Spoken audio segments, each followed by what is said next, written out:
Welcome to a journey that will put you to sleep while teaching you about one of history's most fascinating and brutal conflicts.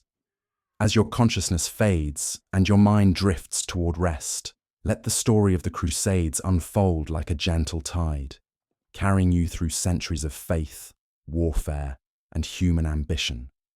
The year is 1095, and you're standing in a crowded field in Clermont, France. The November air bites at your skin as thousands of people press forward to hear Pope Urban II deliver what will become one of history's most consequential speeches. His voice carries across the assembly like thunder rolling over distant hills. Deus vult, the crowd begins to chant. God wills it. These two words will echo across 2 centuries of conflict, inspiring millions to take up the cross and march toward the Holy Land. But before we dive into that pivotal moment, let your breathing slow and your muscles relax as we explore what led to this extraordinary call to arms. Picture the world of the 11th century, a time when maps ended in mystery and most people never travelled more than a day's walk from their birthplace. The Christian world felt small and embattled, surrounded by forces that seemed determined to swallow it whole. In the East, the Byzantine Empire, that last flickering remnant of Rome's ancient glory, struggled desperately to survive. Emperor Alexios Komnenos ruled from Constantinople, a city that straddled 2 continents and 2 worlds. His empire had once stretched from the Danube to the Euphrates, but now Turkish armies pressed ever closer to his capital.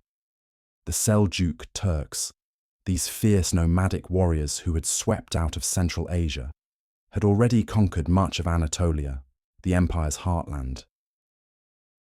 Let your mind drift back to that terrible day in 1071, when everything changed at a place called Manzikert. Emperor Romanos IV had led his army into the Armenian highlands, confident in his ability to push back these Turkish raiders. But confidence meant nothing when faced with the tactical genius of Sultan Alp Arslan. The battle that followed became a catastrophe beyond imagination. For the first time in 7 centuries, a Roman emperor fell captive to an enemy. As you sink deeper into relaxation, imagine the horror that rippled through the Christian world when news of this defeat spread. It wasn't just a military loss, it was a sign that perhaps God himself had turned his face away from his chosen people. The Turks didn't stop at Manzikert.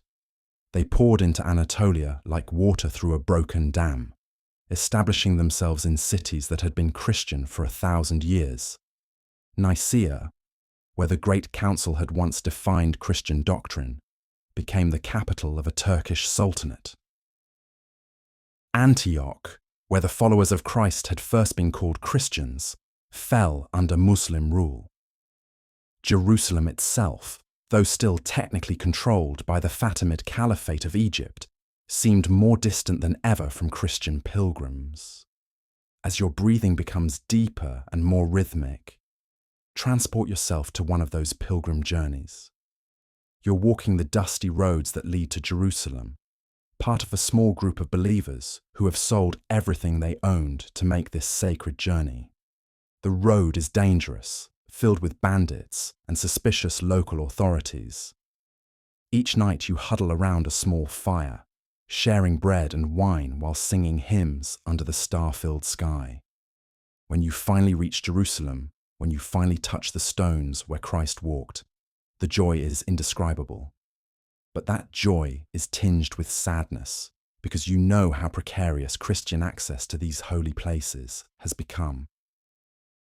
Back in Western Europe, the Church was experiencing its own transformation. The Gregorian Reform movement was reshaping Christianity, emphasizing the authority of the Pope and the spiritual purity of the clergy. Monasticism was flourishing, with new orders like the Cistercians attracting thousands of men and women seeking a life of prayer and contemplation. But alongside this spiritual renewal, came a growing militarization of Christian society. The Peace of God movement tried to limit warfare between Christians, but it also began to redirect that warrior energy toward external enemies. The concept of holy war was not new to Christianity, but it was evolving in fascinating ways. St. Augustine had written about just war centuries earlier, but now theologians were developing ideas about wars that weren't just permissible, but actually meritorious. Fighting for Christ could become a form of penance, a way to earn forgiveness for sins while serving God's purposes on earth. Knights who had spent their lives fighting each other over petty territorial disputes could now fight for something transcendent. Pope Urban understood all of these currents when he rose to speak at Clermont. He had received that desperate letter from Emperor Alexios, begging for military assistance against the Turks. The Pope saw an opportunity that went far beyond helping Byzantium. He could unite the fractious nobility of Western Europe under a single banner. He could assert papal authority over the entire Christian world. Most importantly, he could reclaim the Holy Land for Christianity. Listen to his words as they echo across the centuries. Let those who have been fighting against their brothers and relatives now fight in a proper way against the barbarians. Let those who have been serving as mercenaries for small pay now obtain the eternal reward. Let those who have been wearing themselves out in both body and soul now work for a double honor. The response was immediate and overwhelming. Thousands of people sewed crosses onto their clothing, symbolically taking the vow to march to Jerusalem. The word crusade itself comes from the Latin cruciata, meaning marked with the cross. These weren't just soldiers responding to the call. Entire families prepared to leave everything behind. Nobles mortgaged their lands to fund the expedition. Peasants sold their tools and livestock. Even women and children joined the movement despite the obvious dangers. As sleep gently embraces you, imagine the chaos and excitement of those first preparations. Picture Godfrey of Bouillon, the Duke of Lower Lorraine, selling his castle to fund his participation. Envision Raymond of Toulouse, already in his 60s, liquidating his vast holdings to lead the largest contingent. These weren't poor men seeking fortune.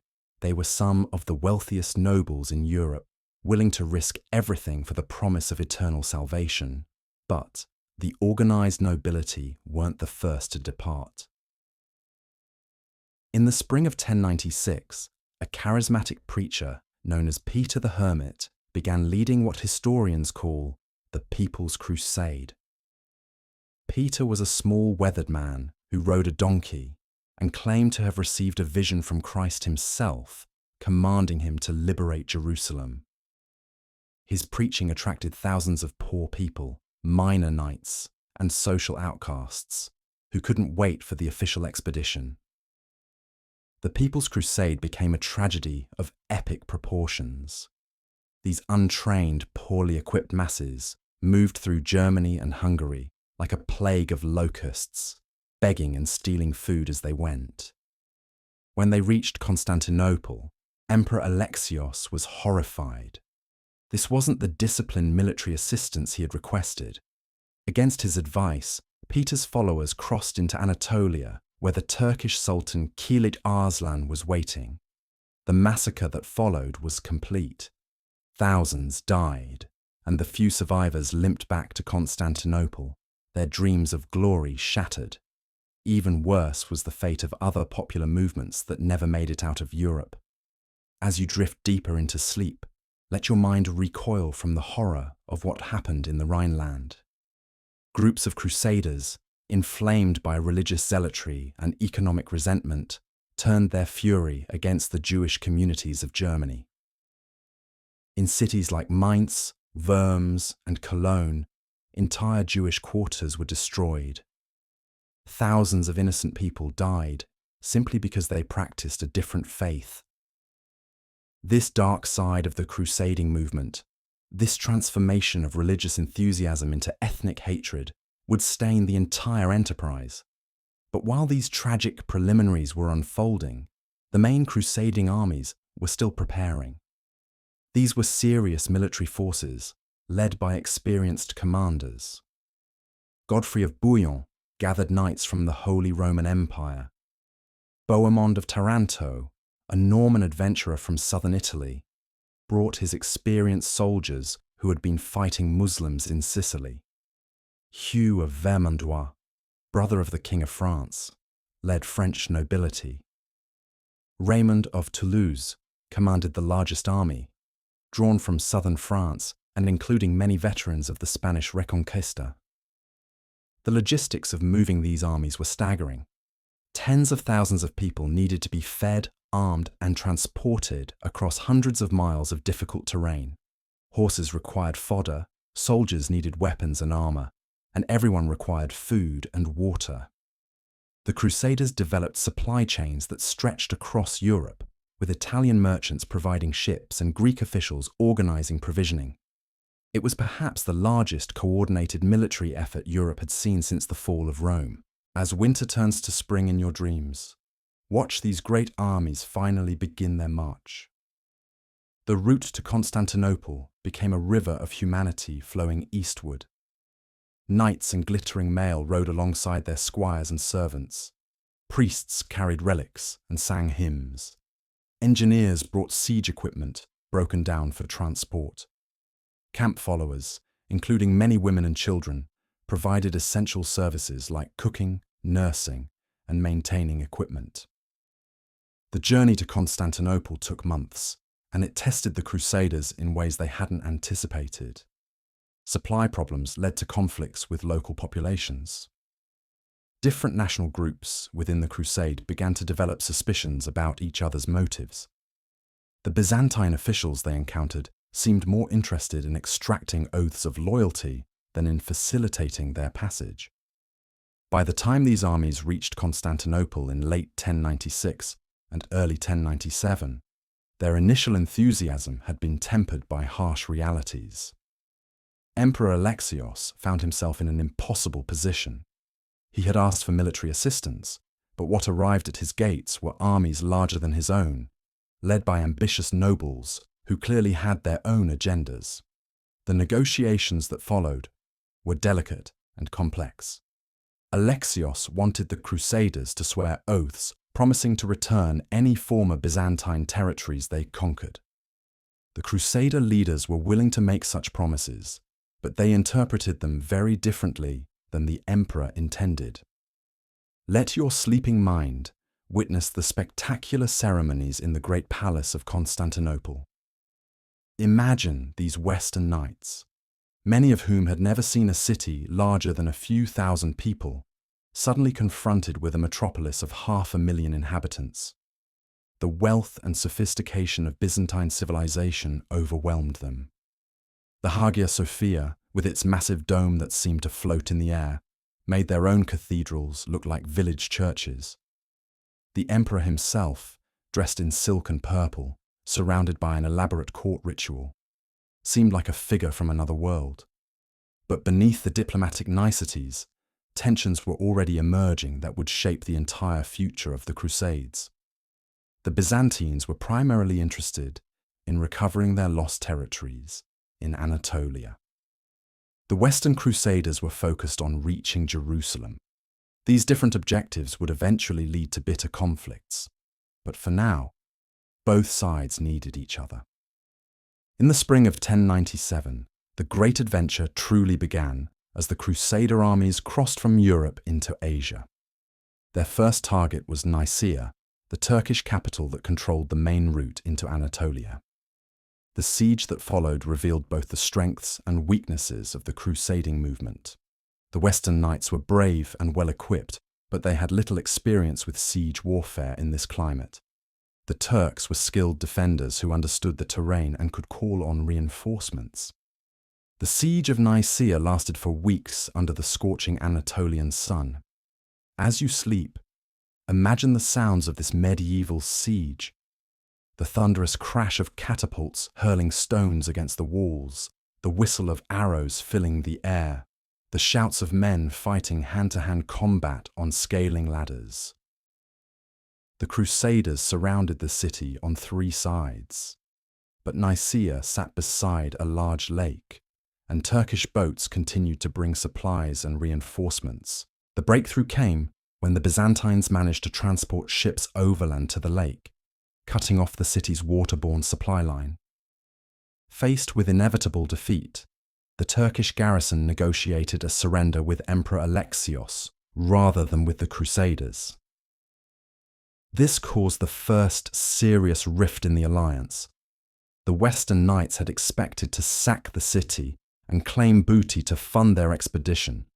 Instead, they found Byzantine banners flying from the walls and their supposed allies controlling access to the city. Despite these tensions, the capture of Nicaea was a crucial victory. It opened the road to Jerusalem and demonstrated that the Turkish armies, formidable as they were, could be defeated. The Crusaders had faced their first major test and passed it, even if the victory left some bitter feelings about Byzantine intentions. As your breathing becomes slow and regular, follow the Crusader armies as they push deeper into Anatolia. The landscape they traversed was beautiful but treacherous.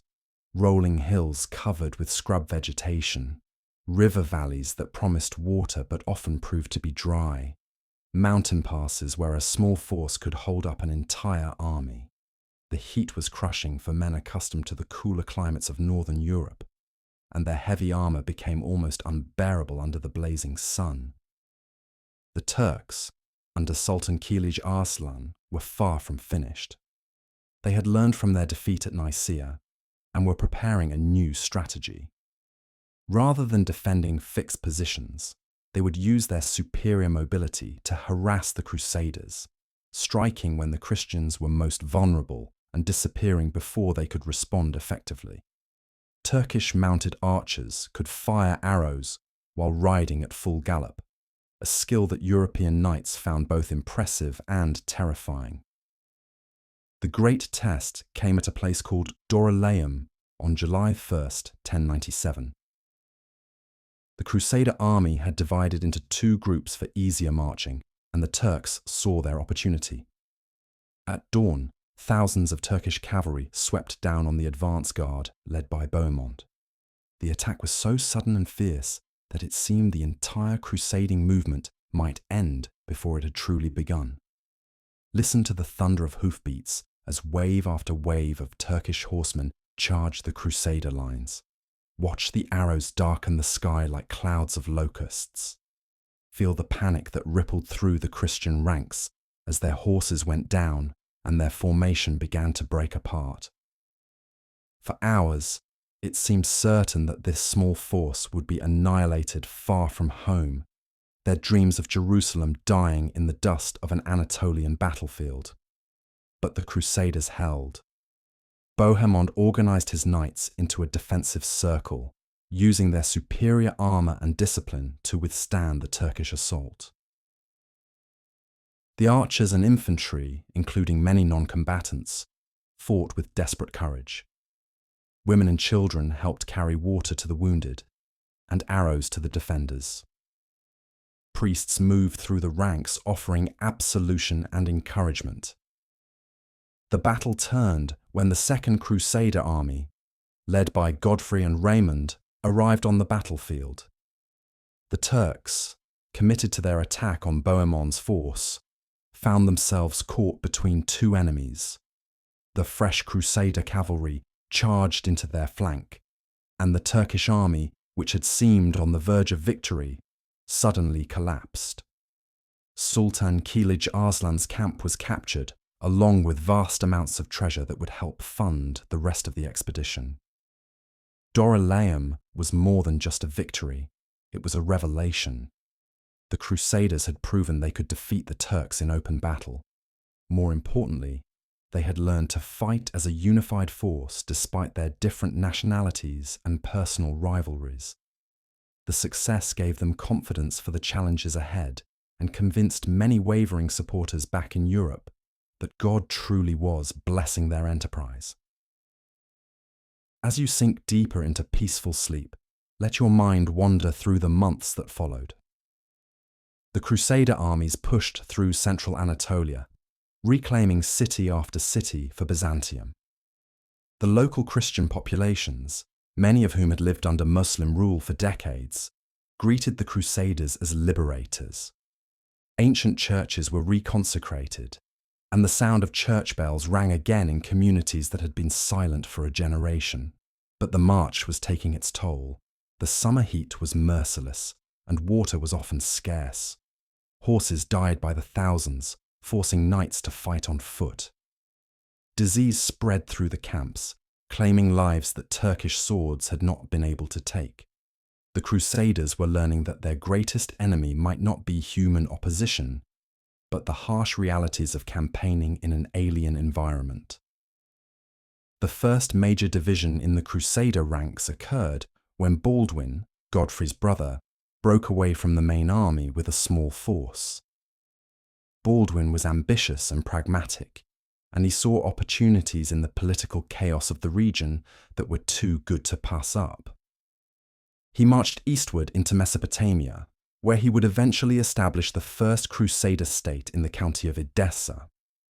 His success demonstrated that the Crusades were already becoming something more complex than a simple religious pilgrimage.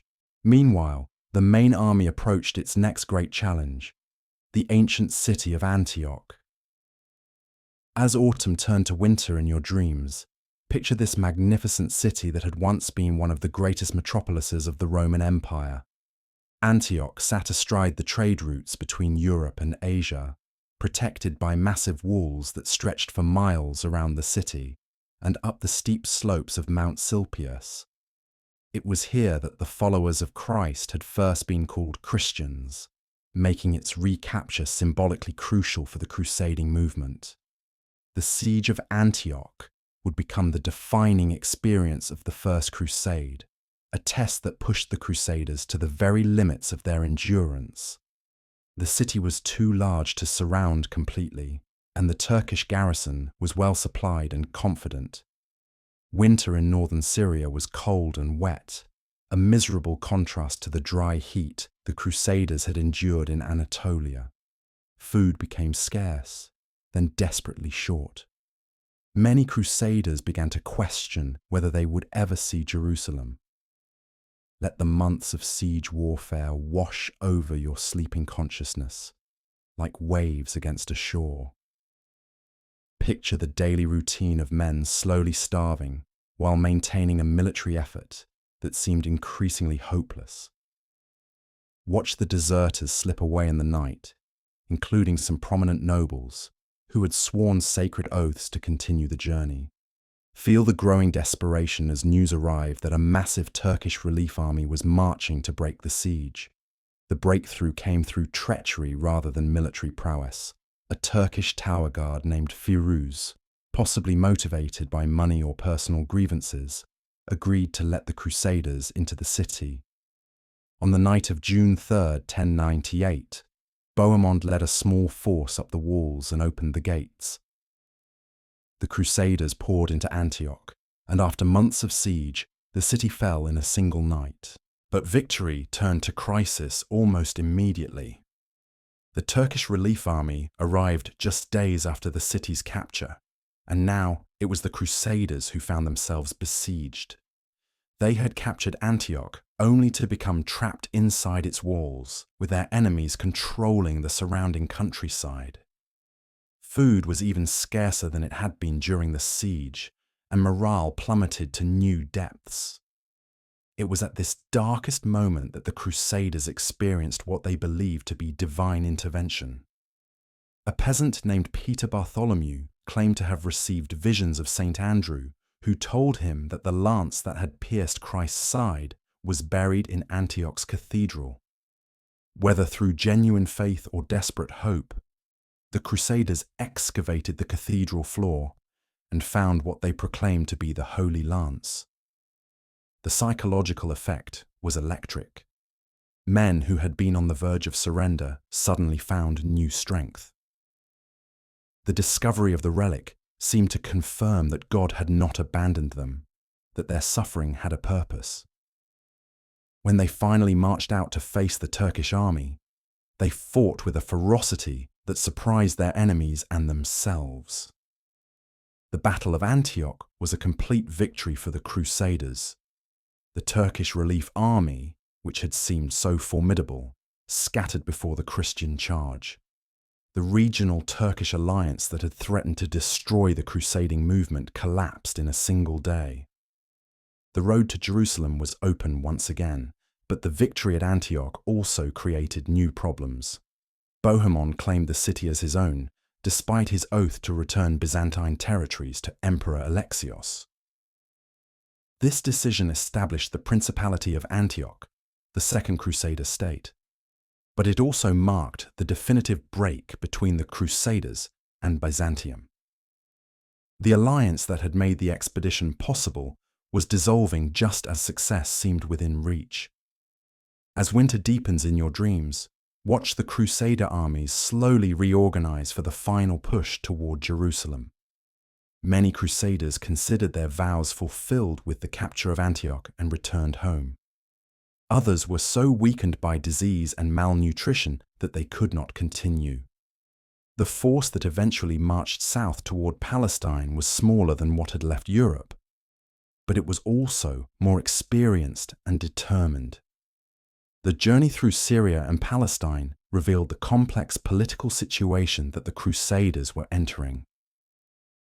The Muslim world was deeply divided between the Sunni Abbasid Caliphate based in Baghdad, the Shia Fatimid Caliphate in Egypt, and various Turkish emirates that owed nominal allegiance to one or the other. These divisions had allowed the Crusaders to succeed, where a united Muslim response might have stopped them, but they also meant that any Crusader settlements would face constant pressure from multiple directions. Some Muslim leaders even allied with the Crusaders against their own religious rivals. The Fatimids, who controlled Jerusalem, had been fighting the Turks for decades and initially saw the Crusaders as potential allies against their Sunni enemies. This fragmentation of the Muslim response was crucial to Crusader success, but it also meant that the political situation remained fluid and dangerous. As your sleeping mind drifts through the Palestinian countryside, imagine the excitement that built as the Crusaders approached their ultimate destination.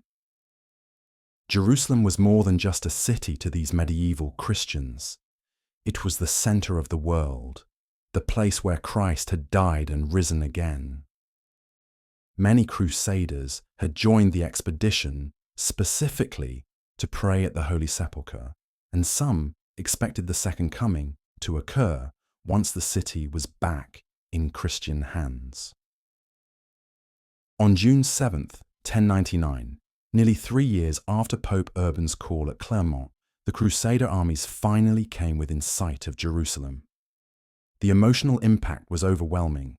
Men who had endured incredible hardships, who had watched friends die of disease and battle wounds, who had questioned their faith and their mission, suddenly found themselves looking at the golden dome of the rock and the walls of the holy city. Many Crusaders fell to their knees and wept. Others began singing hymns of thanksgiving. The moment seemed to justify everything they had suffered, every sacrifice they had made. But the city still had to be taken, and the Fatimid garrison was well prepared for a siege. Jerusalem in 1099 was a formidable fortress. Its walls had been recently repaired and strengthened. The garrison was professional and motivated. Most importantly for the besiegers, the city's cisterns were full of water, while the surrounding countryside offered few reliable sources. The Crusaders found themselves in a race against time. They had to take the city before the Egyptian relief army arrived, or their own supplies ran out. The siege lasted just over a month, but it tested the Crusaders' engineering skills and determination. They had learned siege warfare during their long campaigns, and they applied those lessons with desperate efficiency. Wooden siege towers were constructed from timber brought from distant forests. Catapults hurled stones against the walls day and night. miners worked to undermine the fortifications, while defenders poured boiling oil and Greek fire on the attackers. Let your sleeping consciousness witness the final assault on July 15th, 1099. Picture the massive siege towers rolling forward on their wooden wheels, their upper levels crowded with knights and crossbowmen. Watch Godfrey of Bouillon himself leap from a siege tower onto the city walls, his sword cutting through the desperate defenders. Feel the earth shake as sections of the wall collapse under the constant bombardment. When the walls were finally breached, the Crusaders poured into Jerusalem like a flood.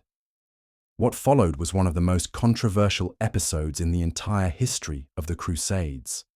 For 3 days, Christian soldiers killed Muslims and Jews throughout the city.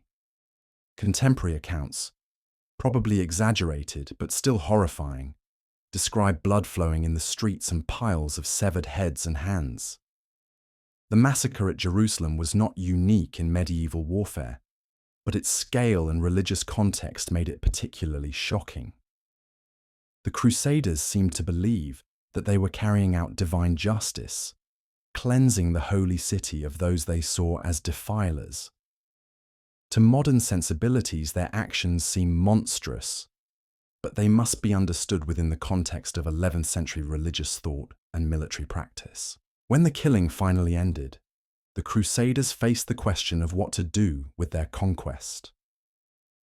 Most of the expedition's survivors considered their vows fulfilled and prepared to return home.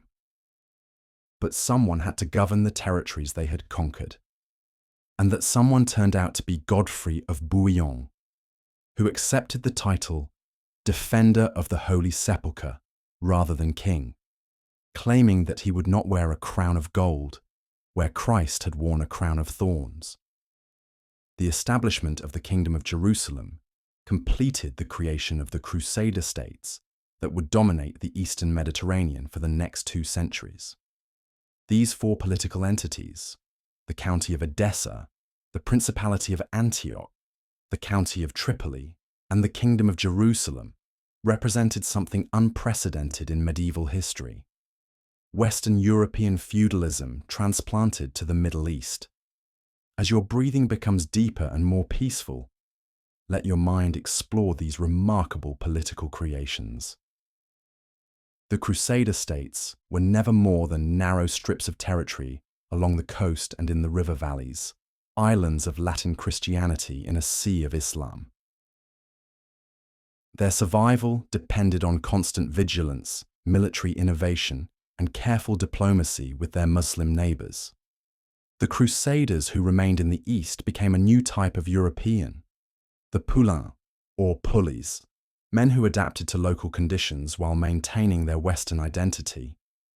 They learned Arabic, adopted local architectural styles, and developed trading relationships with Muslim merchants. Some even formed military alliances with Muslim rulers against other Crusader lords. The rigid religious boundaries that had motivated the First Crusade began to blur in the practical realities of governing a diverse population. The military orders represented the most distinctive institutional development of the Crusader states. The Knights Templar, founded around 1119 to protect pilgrims traveling to Jerusalem, evolved into an international organization with thousands of members and vast financial resources. The Knights Hospitaller, originally established to care for sick pilgrims, became equally militarized. These orders combined the religious devotion of monasticism with the martial skills of knighthood, creating something entirely new in Christian history. As sleep deepens around you like a gentle embrace, imagine these warrior monks in their distinctive white robes marked with red crosses. The Templars developed into Europe's first international banking system, using their network of commanderies to transfer money safely across vast distances. Pilgrims could deposit funds in Paris and withdraw them in Jerusalem, revolutionizing medieval finance. Their disciplined military formations became legendary, with rules that forbade retreat unless outnumbered more than 3 to 1. The success of the First Crusade sent shockwaves throughout both the Christian and Muslim worlds. In Europe, the victory was seen as divine vindication of the crusading ideal. Chronicles described miraculous interventions, angelic armies fighting alongside the Crusaders, and saints appearing to guide the faithful. The Pope proclaimed special indulgences for future expeditions, and recruitment for ongoing campaigns became a permanent feature of European religious life. But in the Muslim world, the Crusader conquest sparked a different kind of awakening. The initial response had been fragmented and ineffective, hampered by political divisions and mutual suspicions. However, the shock of losing Jerusalem gradually galvanized Islamic resistance. Religious scholars began preaching jihad with new urgency, calling for unity against the foreign invaders who had seized Islam's third holiest city. The first serious Muslim counterattack came from an unexpected direction. Il-Ghazi, the Turkmen ruler of Mardin, allied with other regional powers to challenge the most exposed of the Crusader states. In 1119, at a place called the Field of Blood, his forces virtually annihilated the army of Antioch. Prince Roger was killed along with most of his knights, and for a moment it seemed the principality might fall entirely. But the Crusader states demonstrated a remarkable resilience. Reinforcements arrived from Jerusalem and from Europe. New military tactics were developed, and the political structure proved flexible enough to survive even catastrophic defeats.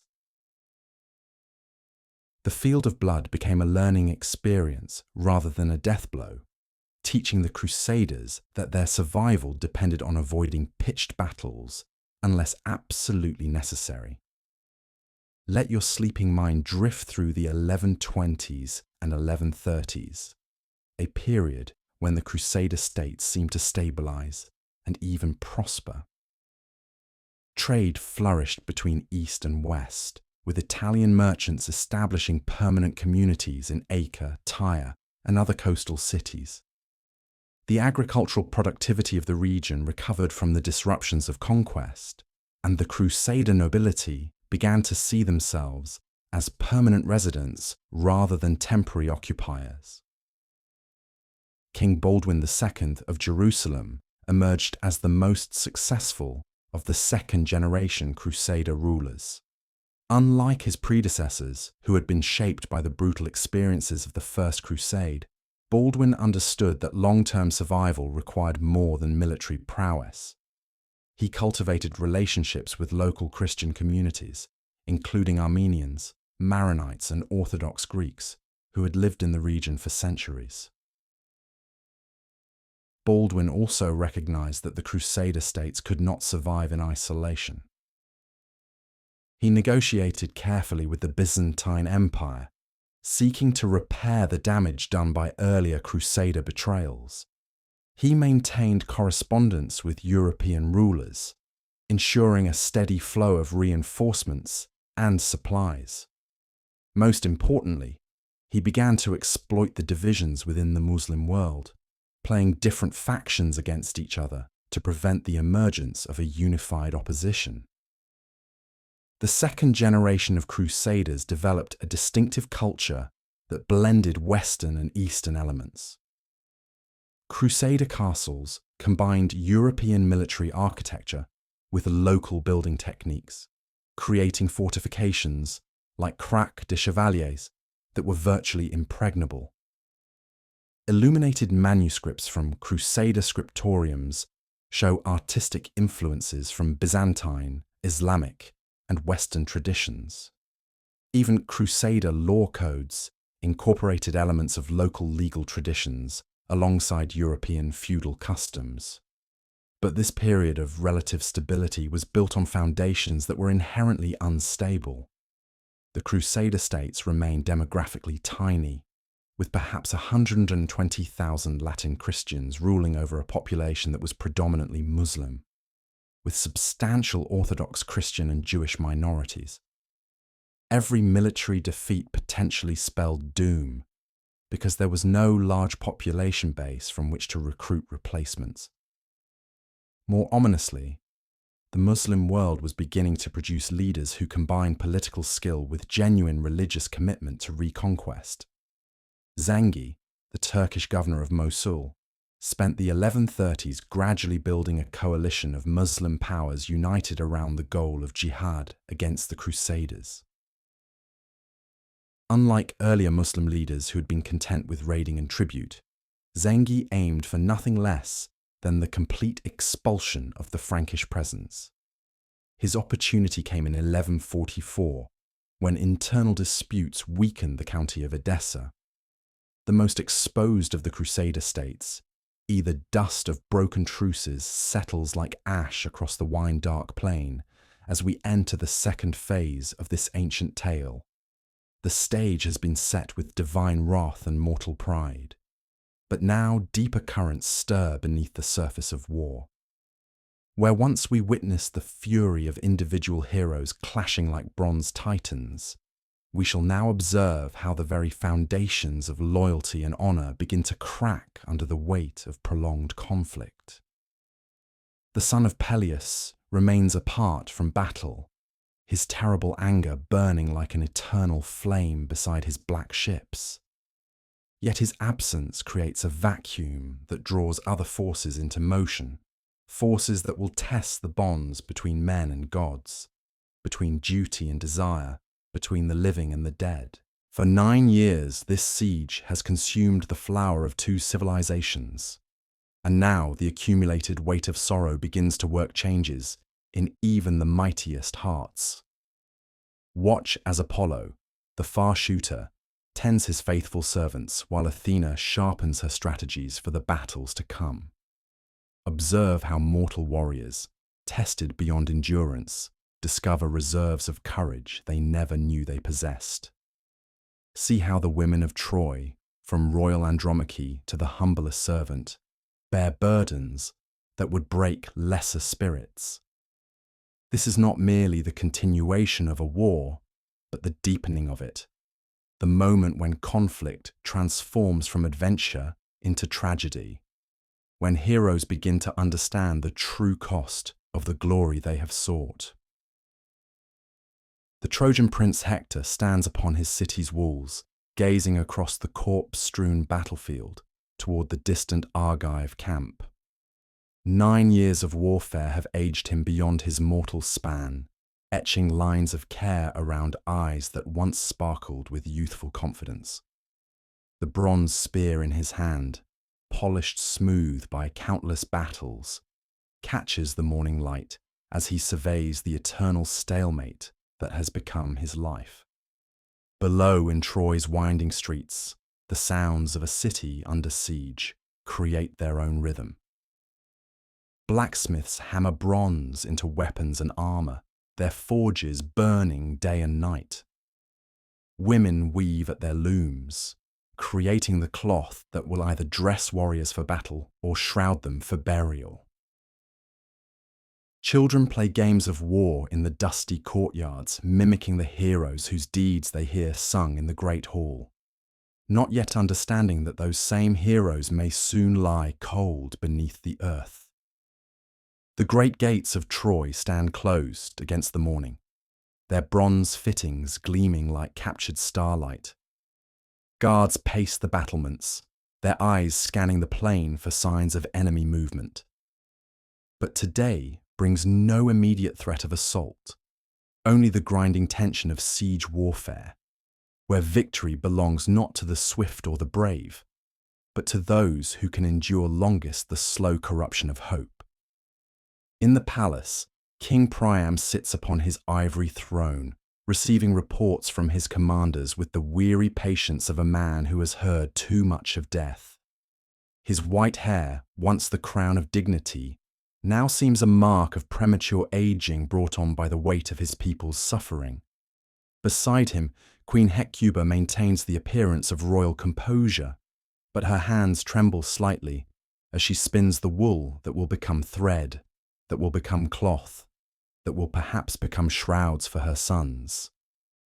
The royal council chamber echoes with familiar arguments about strategy and resources. How long can the city's granaries sustain the population? When will reinforcements arrive from distant allies? Can the walls withstand another determined assault? These questions have been asked and answered 1,000 times, yet they must be asked again, for the alternative is to surrender to despair. Hector's younger brother Paris, the shepherd prince whose beauty began this war, sits silent in the council. The golden armor he wears cannot disguise the haunted look in his dark eyes, the expression of a man who knows that thousands have died for his sake. Helen, the daughter of Zeus whose face launched 1,000 ships, rarely appears in public now, keeping to her chambers where she weaves scenes of the very war that was fought to reclaim her. Her beauty remains undiminished, but it has become a terrible burden, a reminder of the price that beauty can exact when it becomes the object of mortal desire. Yet Troy endures, as it has endured for 9 long years. The city's walls, built by the gods themselves in ages past, remain unbreached. The people continue their daily labours, finding in routine a kind of resistance to the chaos that surrounds them. The temples still echo with prayers and sacrifices, as priests beseech the immortals for protection and victory. Life, stubborn and resilient, continues even in the shadow of war. But on this morning, as Hector surveys the battlefield, he senses something different in the air. The quality of light seems changed, as if the sun itself shines with different intentions. The wind carries new scents across the plain, bringing with it the promise of events that will reshape the war's character. For though the son of Peleus remains apart from battle, his wrath has set in motion consequences that extend far beyond his personal grievance against Agamemnon. In the Argive camp, those consequences are beginning to manifest in ways both subtle and profound. The absence of their greatest champion has forced the other heroes to confront their own limitations and mortality. Ajax the Great, tower of Argive strength, finds himself bearing responsibilities that once shared between many. Diomedes, blessed by Athena with temporary divine power, has tasted what it means to fight like a god among mortals, only to discover that such gifts come with their own burdens. The common soldiers, those whose names will never be sung by poets, but whose spears and shields form the backbone of every army, go about their duties with the grim professionalism of men who have seen too much death to harbour illusions about glory. They sharpen their weapons, tend their gear, and share what little food remains from dwindling supplies, all while casting nervous glances toward the black ships where their greatest protector broods in magnificent isolation. Agamemnon himself, king of kings and leader of the great expedition, struggles with problems that victory in single combat cannot solve. His authority, once unquestioned, has been challenged by the son of Peleus's withdrawal from battle. Murmurs of discontent ripple through the camp as men begin to question whether their supreme commander possesses the wisdom necessary to bring this long war to a successful conclusion. The crisis deepens when divine intervention shifts the balance of power in ways no mortal strategy can counter. Zeus, bound by his promise to silver-footed Thetis, begins to turn the tide of battle against the Argives.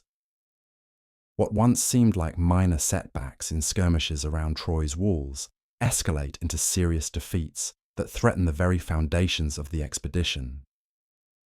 The first sign comes with the failure of a dawn raid against Trojan outposts. Argive warriors who have grown accustomed to easy victories over demoralized enemies suddenly find themselves facing defenders filled with renewed confidence and divine favor. The attack that should have succeeded within hours drags on through the morning, then into the afternoon, until finally the raiders are forced to withdraw with heavy casualties and nothing to show for their efforts. Word spreads quickly through the camp that something has changed in the cosmic balance. the priests who read omens in the flight of birds, and the patterns of sacrificial smoke report troubling signs. The auguries that once promised swift victory now speak of trials and tribulations ahead. Even the weather seems to have turned against them, as clouds gather on previously clear horizons and winds shift to favour Trojan ships over Argive vessels. But it is on the battlefield itself that Zeus's favour becomes most apparent. Hector, emerging from Troy's gates at the head of a column of allied warriors, seems transformed from the cautious defender he has been into something approaching divine inspiration. His bronze spear finds its mark with uncanny accuracy. His shield turns aside, blows that should have pierced any mortal defense, and his very presence on the field fills his allies with courage while striking fear into Argive hearts. The transformation is not lost on either army. Trojan warriors who have spent years in defensive positions behind their walls now advance across the plain with the confidence of men who believe the gods fight beside them. They press forward in disciplined formations, their bronze armor flashing in the sunlight, their war cries echoing off the ancient stones of their city's fortifications. Against this renewed Trojan confidence, the Argive response seems hesitant and disorganized. Without the son of Peleus to anchor their battle line, the individual champions find themselves unable to coordinate their efforts effectively. Each fights magnificently in isolation, but lacks the unifying presence that could weld them into an irresistible force. The pattern becomes clear as the morning advances. Where once Argive warriors could count on superior numbers and equipment to carry the day, they now face enemies who fight with the desperate courage of men defending their homes, and the divine favour of gods who have chosen to support their cause. The balance that has maintained the siege's stalemate for 9 years begins to shift decisively in Troy's favour. Ajax the Great, wielding his tower shield with the skill of long practice, finds himself giving ground for the first time in memory. The Trojan spears that rain against his bronze defence seem guided by supernatural accuracy, while his own counterattacks, though devastating when they connect, somehow fail to break the enemy formations as they once did. He fights with the same strength and courage that have made him legendary, but the very earth seems to resist his efforts. Diomedes, son of Tydeus, discovers that the divine favour which once allowed him to wound immortal Aphrodite and drive Ares himself from the battlefield has been withdrawn. His spear, which yesterday could pierce any armour, today finds its point turned by bronze that should offer no resistance.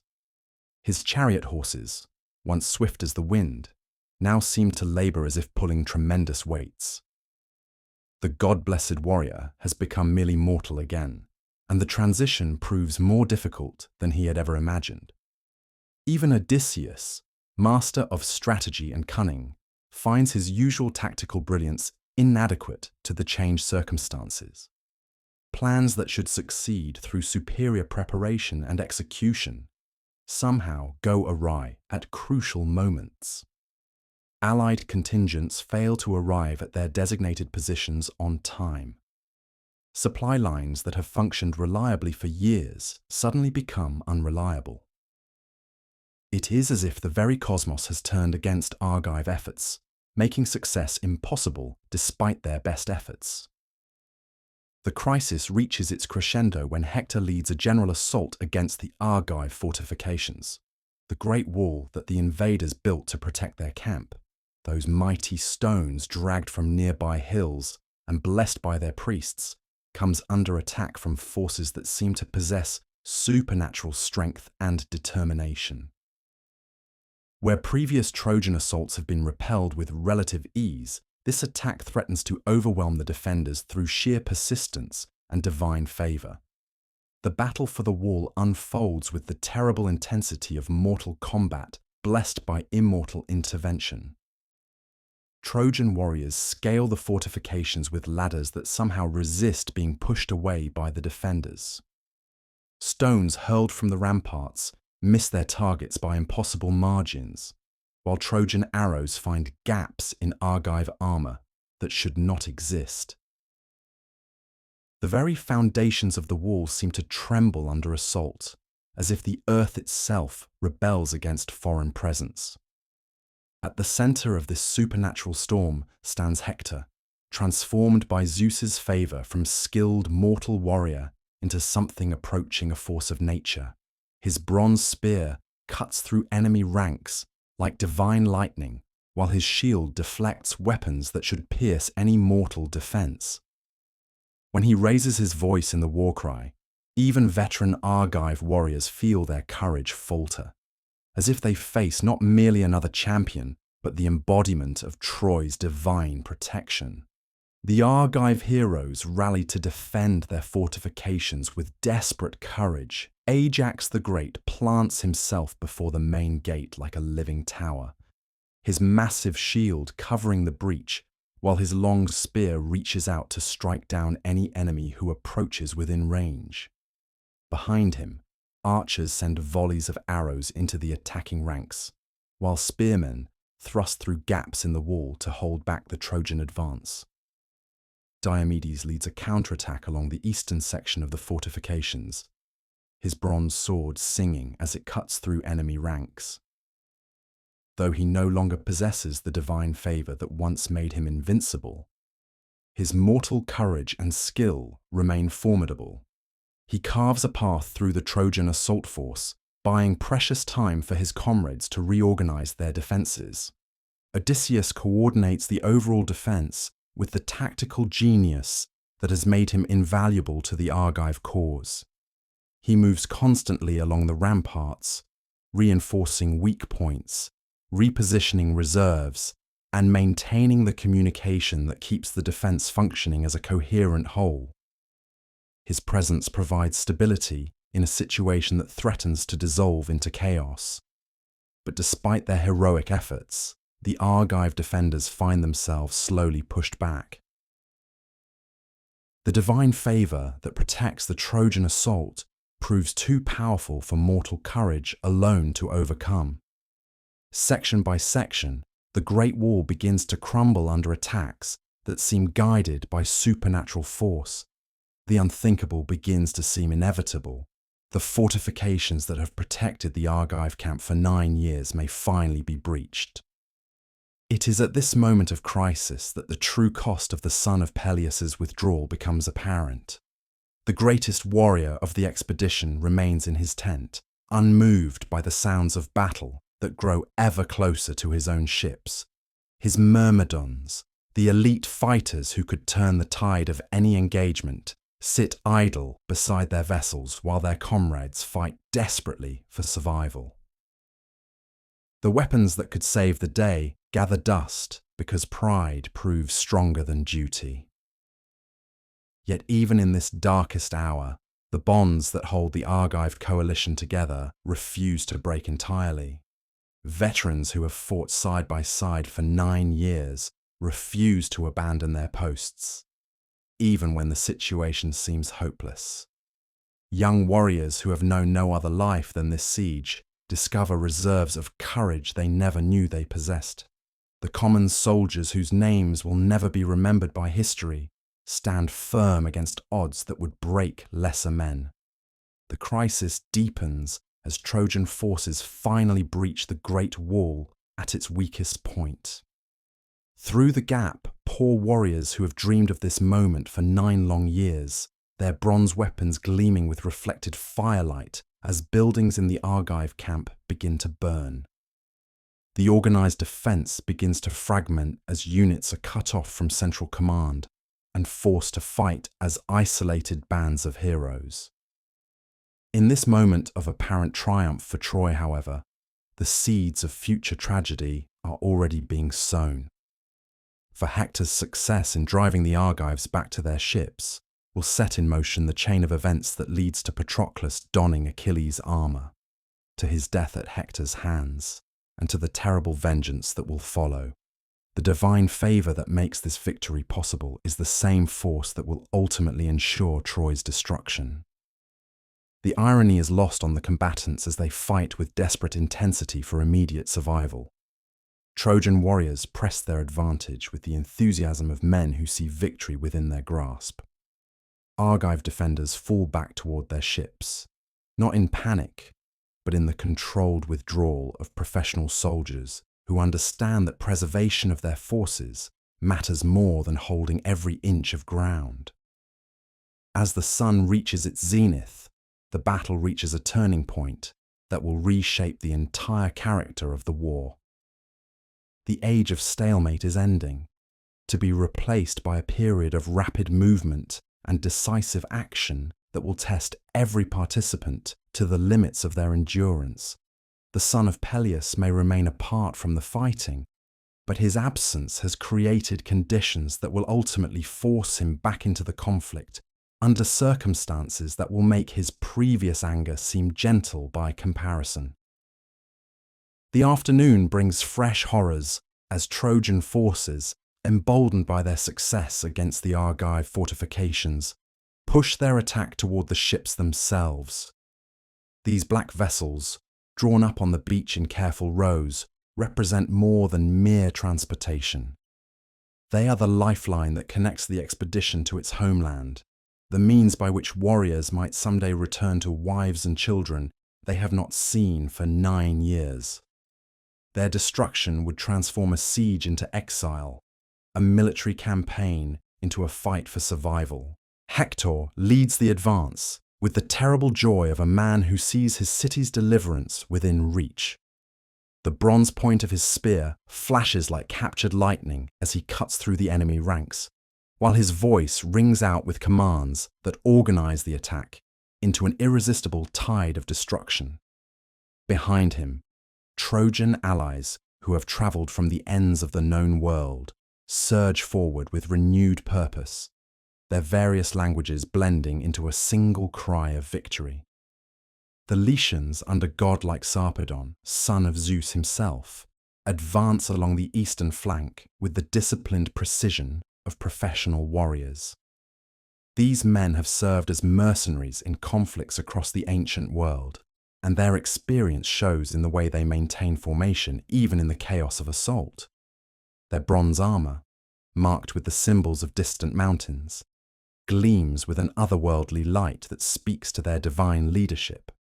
From the northern reaches come the Thracians, wild horsemen whose very appearance strikes fear into settled peoples. Their long hair flows behind them as they charge, their war cries echoing like wolf howls across the battlefield. These warriors fight not for gold or glory, but for the sheer joy of combat, and their presence adds an element of savage unpredictability to the Trojan assault. The Dardanians, led by noble Aeneas, son of Aphrodite and mortal Anchises, fight with the desperate courage of men defending their ancestral homeland.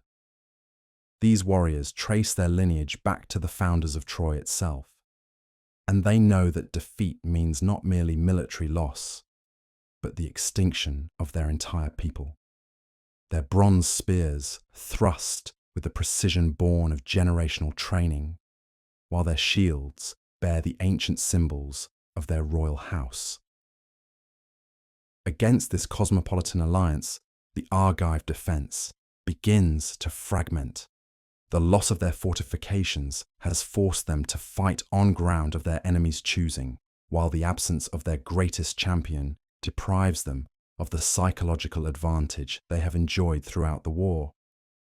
Individual heroes continue to perform magnificent deeds, but lack the coordination necessary to mount an effective counterattack. Ajax the Great finds himself fighting a defensive battle along the ship's hulls, his tower shield providing the only barrier between Trojan firebrands and the vessels that represent his people's only hope of return. The bronze point of his long spear reaches out again and again to strike down enemies who approach with flaming torches, but there are always more attackers than he can handle alone. Sweat runs down his face beneath his bronze helmet, mixing with blood from minor wounds that accumulate despite his skill at defense. Diomedes rallies a group of Argive spearmen around the ship of his own contingent, organizing a defense that holds its ground through sheer stubborn courage. These warriors from Argos and Tiryns have followed their young lord across the wine-dark sea in pursuit of glory, and they refuse to disgrace themselves by fleeing in panic. Their bronze-tipped spears form a hedge of death that slows the Trojan advance, but cannot stop it entirely. Odysseus coordinates the overall Argive response with the tactical brilliance that has made him invaluable to their cause. He moves constantly between the various defensive positions, carrying orders and encouragement to isolated groups of fighters. His presence provides stability in a situation that threatens to collapse into complete chaos. But even his genius cannot solve the fundamental problem of fighting a defensive battle against superior numbers blessed with divine favor. The crisis deepens when Trojan warriors reach the ships themselves and begin attempting to set them ablaze. These vessels, constructed from cedar wood brought from the forests of Lebanon, will burn readily once the flames take hold. The sight of fire beginning to lick at the stern of the nearest ship sends a shock of terror through the Argive ranks. For they understand that the destruction of their fleet would mean death far from home for every man among them. It is at this moment of supreme crisis that divine intervention saves the expedition from immediate destruction. Poseidon, the Earthshaker, observes the battle from his underwater palace and decides that Zeus's favor toward Troy has gone too far. The god of the sea may not dare to directly contradict his brother's will, but he can provide subtle assistance that shifts the balance just enough to prevent total Argive collapse. The Earthshaker's intervention takes the form of renewed courage flowing through Argive hearts at their moment of greatest need. Warriors who moments before seemed on the verge of breaking suddenly find fresh strength in their limbs and new determination in their spirits. The bronze of their weapons seems to shine with inner light, while their shields feel lighter and their spears more balanced in their hands. Ajax the Great feels the change first, as divine strength flows through his massive frame like wine warming a man's blood. His tower shield, which had begun to feel impossibly heavy after hours of combat, suddenly seems as light as a child's toy. His long spear, which had started to drag with fatigue, now moves with the fluid grace of a serpent striking its prey. The war cry that breaks from his throat echoes across the battlefield like thunder from a clear sky. The effect spreads rapidly through the Argive ranks as Poseidon's divine favor counters Zeus's support for Troy. Warriors who had been giving ground steadily suddenly plant their feet and refuse to retreat another step. Spearmen who had been fighting defensively begin to push forward, their bronze points finding gaps in enemy armor with supernatural accuracy. The tide of battle, which had seemed to flow inexorably toward Trojan victory, begins to slow and then reverse direction. Diomedes leads a counterattack that carves deep into the Trojan formation, his sword singing as it cuts through enemy ranks with divine precision. The son of Tydeus may no longer possess the overwhelming power that once allowed him to wound immortal gods, but Poseidon's favor grants him strength enough to match any mortal warrior on the field. His battle cry rallies the Argive spearmen around him, and together they begin to push the attackers back from the ships. The renewed Argive resistance catches the Trojan forces by surprise. Warriors who moments before had been advancing confidently toward what seemed like certain victory suddenly find themselves facing enemies who fight with supernatural determination. The easy triumph that had appeared within their grasp begins to slip away as divine favor shifts once again between the opposing sides. Hector, sensing the change in cosmic balance, redoubles his own efforts to break through the Argive defense. The greatest of Priam's sons understands that this moment represents Troy's best chance for decisive victory, and that failure now might mean the loss of their one opportunity to end the siege on favorable terms. His bronze spear flashes like lightning as he seeks a weakness in the enemy line, while his voice rings out with commands that attempt to maintain Trojan momentum. But even Hector's magnificent courage cannot entirely overcome the shift in divine favor. The warriors who had followed him with such confidence begin to hesitate as they encounter resistance that seems to grow stronger rather than weaker. The ships that had seemed ready to burst into flames somehow resist the torches thrust against their hulls, while the Argive defenders appear to multiply rather than diminish as the battle continues. The stalemate that results from this clash of divine influences creates some of the most intense fighting the war has yet witnessed. Neither side can gain decisive advantage, but neither can afford to withdraw from positions they have purchased with so much blood. The space between the ships and the breach in the Argive wall becomes a killing ground where heroes fall like grain before the Reaper's blade. In this crucible of combat, individual acts of heroism shine like stars against the darkness of mass slaughter. Sarpedon and his cousin Glaucus lead a Lycian assault that nearly reaches the ships before being driven back by Ajax's counterattack. Aeneas and Hector coordinate their efforts to break through the Argive centre, only to find themselves facing Diomedes and a picked band of Argive champions who refuse to yield another step. The battle rages through the afternoon without decisive result, as divine favour shifts back and forth between the opposing forces. Zeus's support for Troy contends with Poseidon's assistance to the Argives, creating conditions where mortal courage and skill matter more than supernatural intervention. The warriors on both sides fight with the knowledge that everything they have struggled for hangs in the balance of this single engagement. As the sun begins its descent toward the western horizon, painting the battlefield in shades of bronze and crimson, the intensity of combat reaches levels that test even veteran warriors to their limits. Men who have fought for 9 years discover reserves of strength and determination they never knew they possessed. The very air seems to crackle with tension as heroes push themselves beyond all previous boundaries of endurance. Yet despite the magnificent courage displayed by warriors on both sides, the fundamental dynamics of the conflict remain unchanged. The son of Peleus continues to brood beside his ships, his terrible anger unassuaged by the desperate battle raging around him. His Myrmidons, the finest fighters in the Argive host, remain idle while their comrades die for want of their spears. The weapons that could turn the tide of battle gather dust because pride proves stronger than duty. The irony of the situation is not lost on those who understand the larger patterns at work.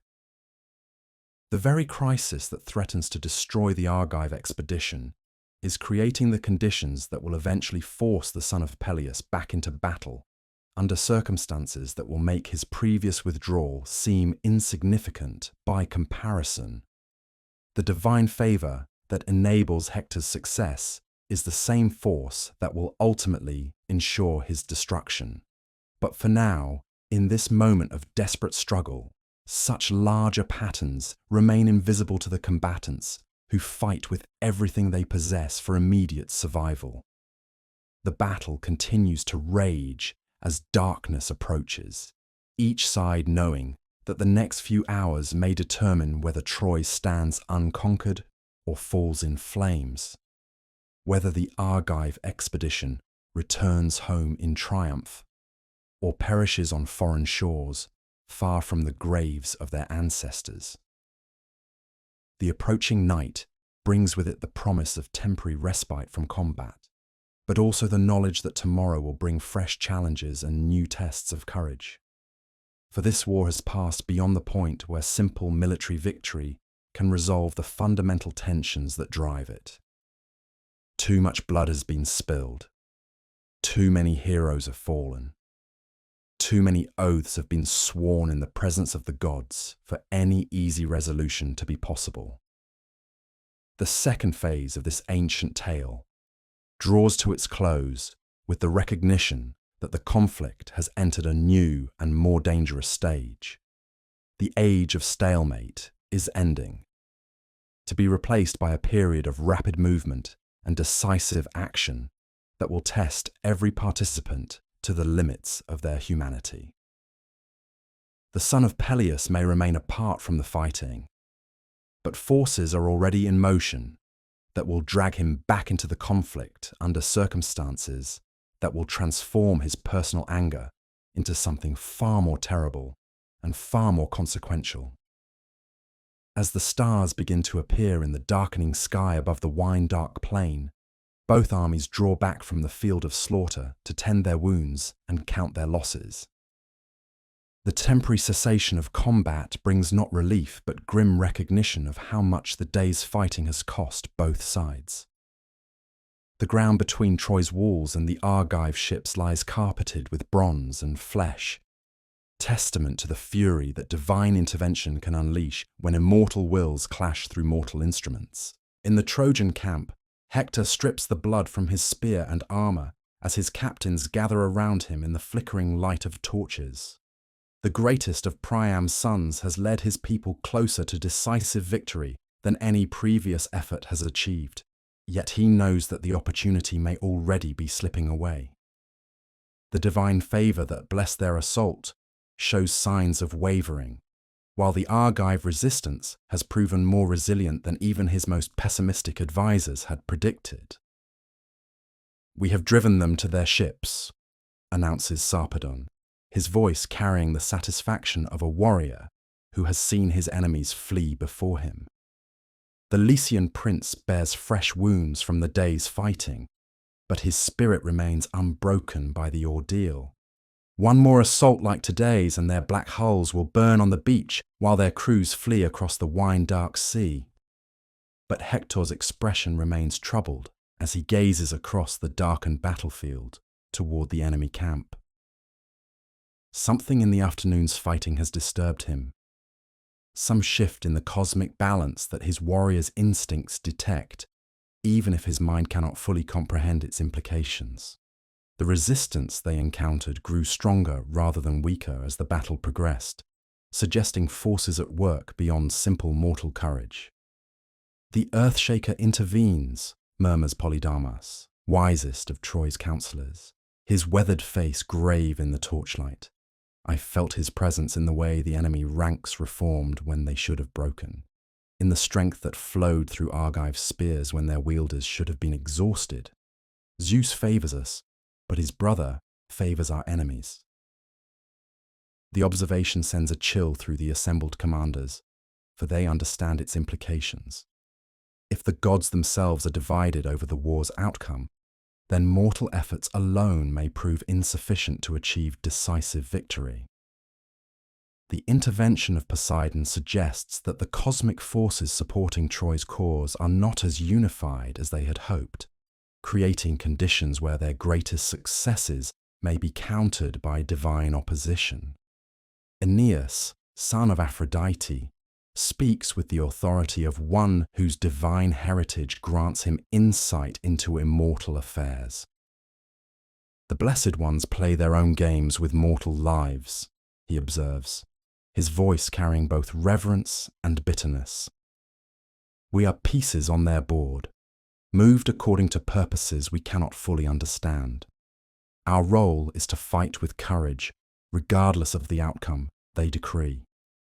The Dardanian prince's words remind the assembly that they are not merely warriors fighting for tactical advantage, but participants in a cosmic drama whose ultimate resolution lies beyond their control. Yet this recognition does not diminish their determination to pursue victory through their own efforts, for the alternative is to surrender agency entirely to forces beyond mortal influence.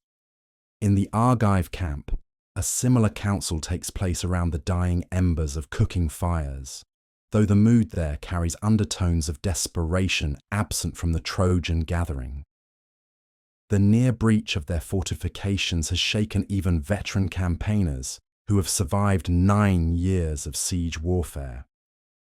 The proximity of total defeat has forced them to confront the possibility that their great expedition might end not in glorious victory, but in catastrophic annihilation.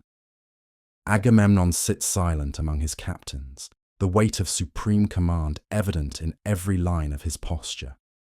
The King of Kings has spent the day watching his carefully constructed coalition nearly disintegrate under divine pressure, and the experience has taught him hard lessons about the limits of mortal authority. His royal regalia seems somehow diminished in the flickering firelight, as if the bronze and gold have lost their power to inspire awe. We cannot withstand another assault like today's.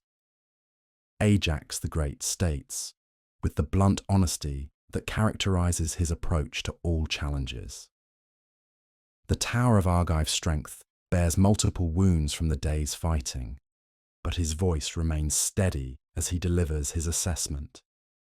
Our wall is breached, our ships are threatened, and our men fight with the desperation of cornered animals rather than the confidence of conquering heroes. Diomedes nods grimly at his comrade's words, his own experience confirming the dire nature of their situation.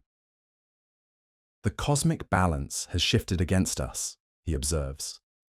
The silence that falls over the battlefield when the last trumpet fades is not the silence of peace, but of exhaustion.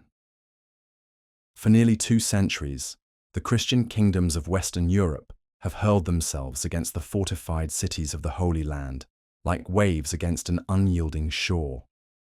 Jerusalem has been won and lost and won again. Antioch has seen its streets run red with the blood of both cross-bearer and crescent-bearer. The dream that began with Pope Urban's thunderous call at Clermont in 1095 has transformed into something far more complex than those first zealous pilgrims could have imagined. As the 13th century dawns, the crusading movement stands at a crossroads. The great victories of the First Crusade seem like distant memories, faded tapestries hanging in the halls of kings who now face very different challenges. The unified Muslim resistance under Saladin has given way to a fractured political landscape, where Ayyubid princes compete with Mamluk strongmen for dominance over the Levantine coast. The Crusader states themselves have evolved from the rough military colonies established by Godfrey of Bouillon and his companions into sophisticated political entities that must navigate the treacherous waters of Near Eastern diplomacy. In Acre, the last great Christian stronghold on the eastern Mediterranean shore, merchants from Venice and Genoa haggle over spice prices in markets where Arabic mingles freely with Latin and French. The city's massive walls, rebuilt after Saladin's conquest and Richard the Lionheart's recapture, cast long shadows over a cosmopolitan population that includes not only Latin Christians, but also Eastern Orthodox believers, Armenian merchants, Syrian craftsmen, and even Muslim traders operating under carefully negotiated safe passage agreements.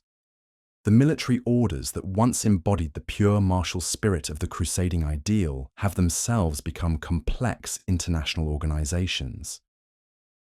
The Knights Templar operate a banking network that stretches from London to Cyprus, their red crosses on white mantles, now as likely to be seen in counting houses as on battlefields. The Hospitallers have transformed their original mission of caring for pilgrims into a sophisticated medical and military operation that maintains hospitals throughout the Eastern Mediterranean, while simultaneously fielding some of the finest heavy cavalry in Christendom. The Teutonic Knights, having found limited opportunities in the Holy Land, have turned their attention northward to the pagan tribes of the Baltic, where they pursue conquest and conversion with the same methodical efficiency their predecessors once brought to the siege of Jerusalem.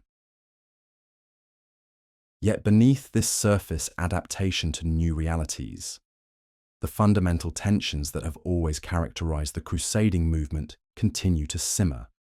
The Italian maritime republics, Venice, Genoa, and Pisa, view the Eastern Mediterranean primarily as a theatre for commercial competition.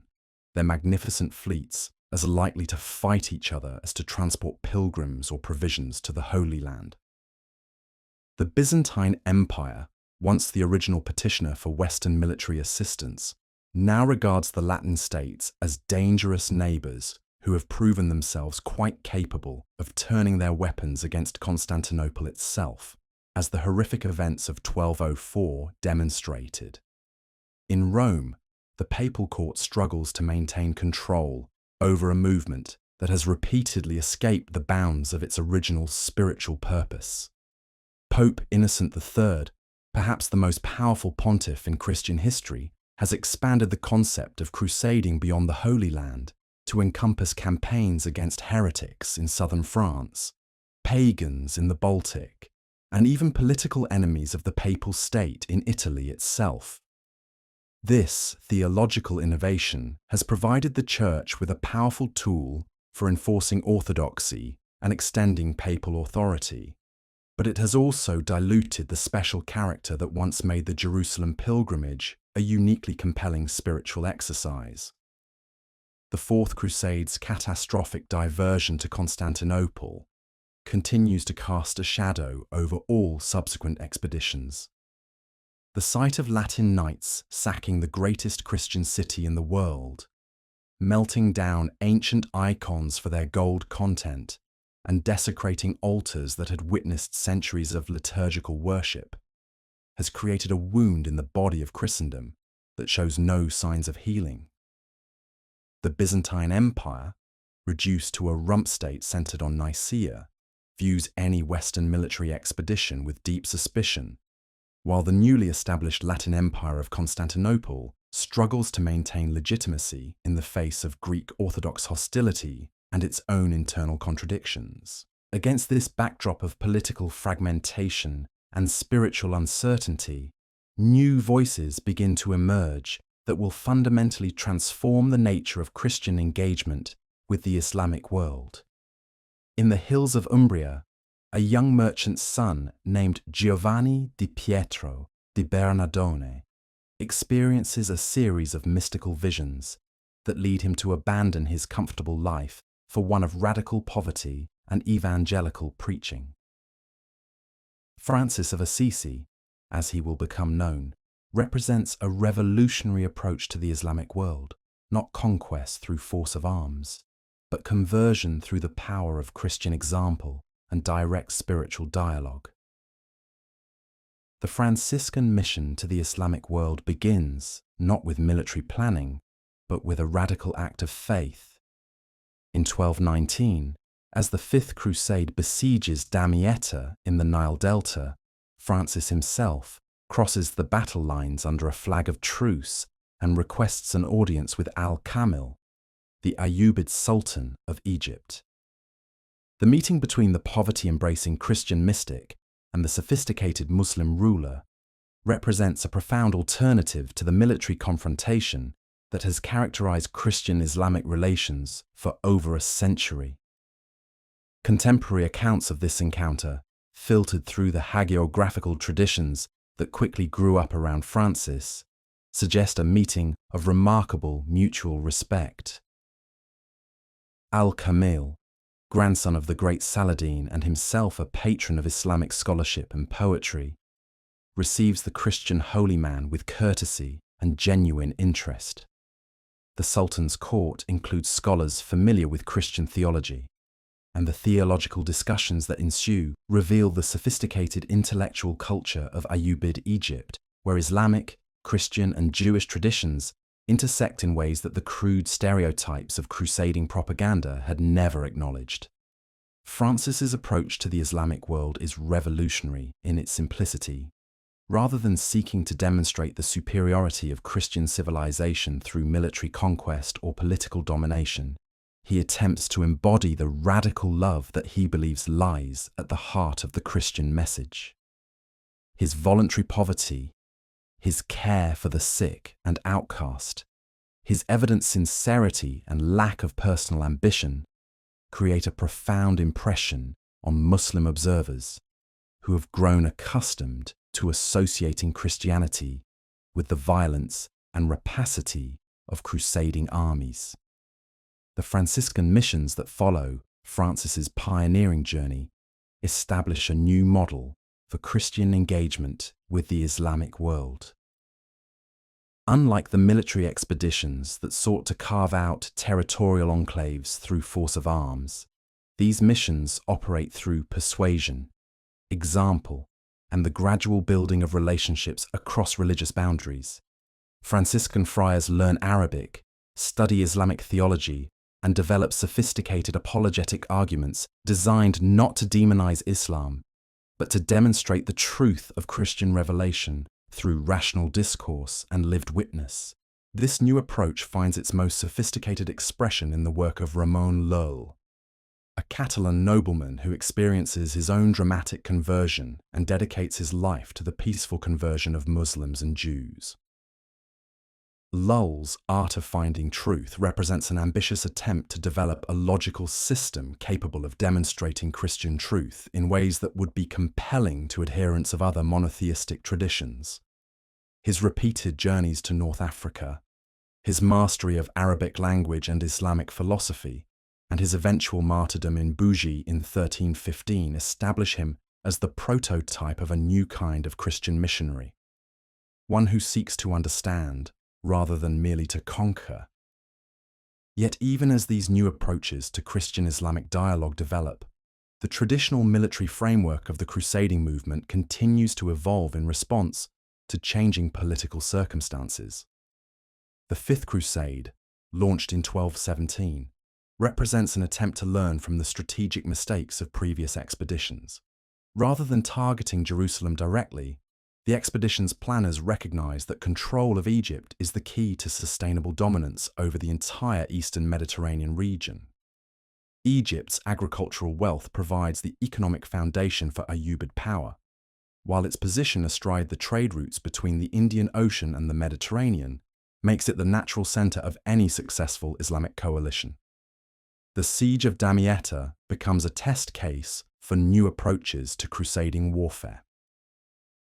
The city's position on the Nile Delta requires the development of naval capabilities that previous expeditions have lacked.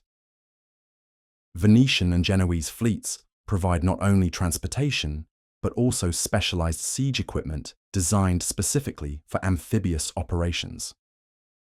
The famous chain tower that guards Damietta's harbor becomes the focus of a complex engineering challenge that results in the construction of floating siege engines and the development of new techniques for conducting warfare in riverine environments. The successful capture of Damietta in November 1219 represents a significant military achievement, but it also reveals the continuing political divisions that plague crusading expeditions. The papal legate Pelagius, armed with extensive authority from Rome, clashes repeatedly with secular leaders over strategy and objectives. King John of Brienne, nominal ruler of Jerusalem, advocates for a cautious approach that would consolidate Christian control over the Nile Delta before attempting further advances. Pelagius, convinced that divine providence has destined the expedition for complete victory, insists on an immediate advance toward Cairo. The advance up the Nile in July 1221 becomes a disaster that rivals the worst defeats in crusading history. Al-Kamil's strategic flooding of the Nile Delta traps the Christian army in a landscape transformed into an impassable marsh. The technological superiority that enabled the capture of Damietta becomes irrelevant in an environment where heavy cavalry cannot operate and supply lines cannot be maintained. The expedition's surrender and withdrawal represent not merely a military defeat, but a fundamental challenge to the theological assumptions that have sustained the crusading movement.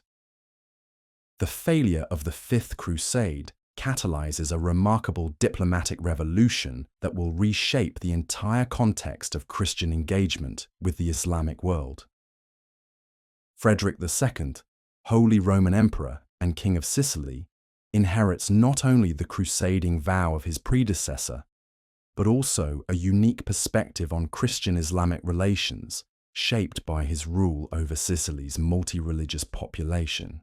Frederick's court in Palermo includes Muslim scholars, Jewish physicians, and Christian theologians who collaborate in an atmosphere of intellectual exchange that would be impossible in most European centres.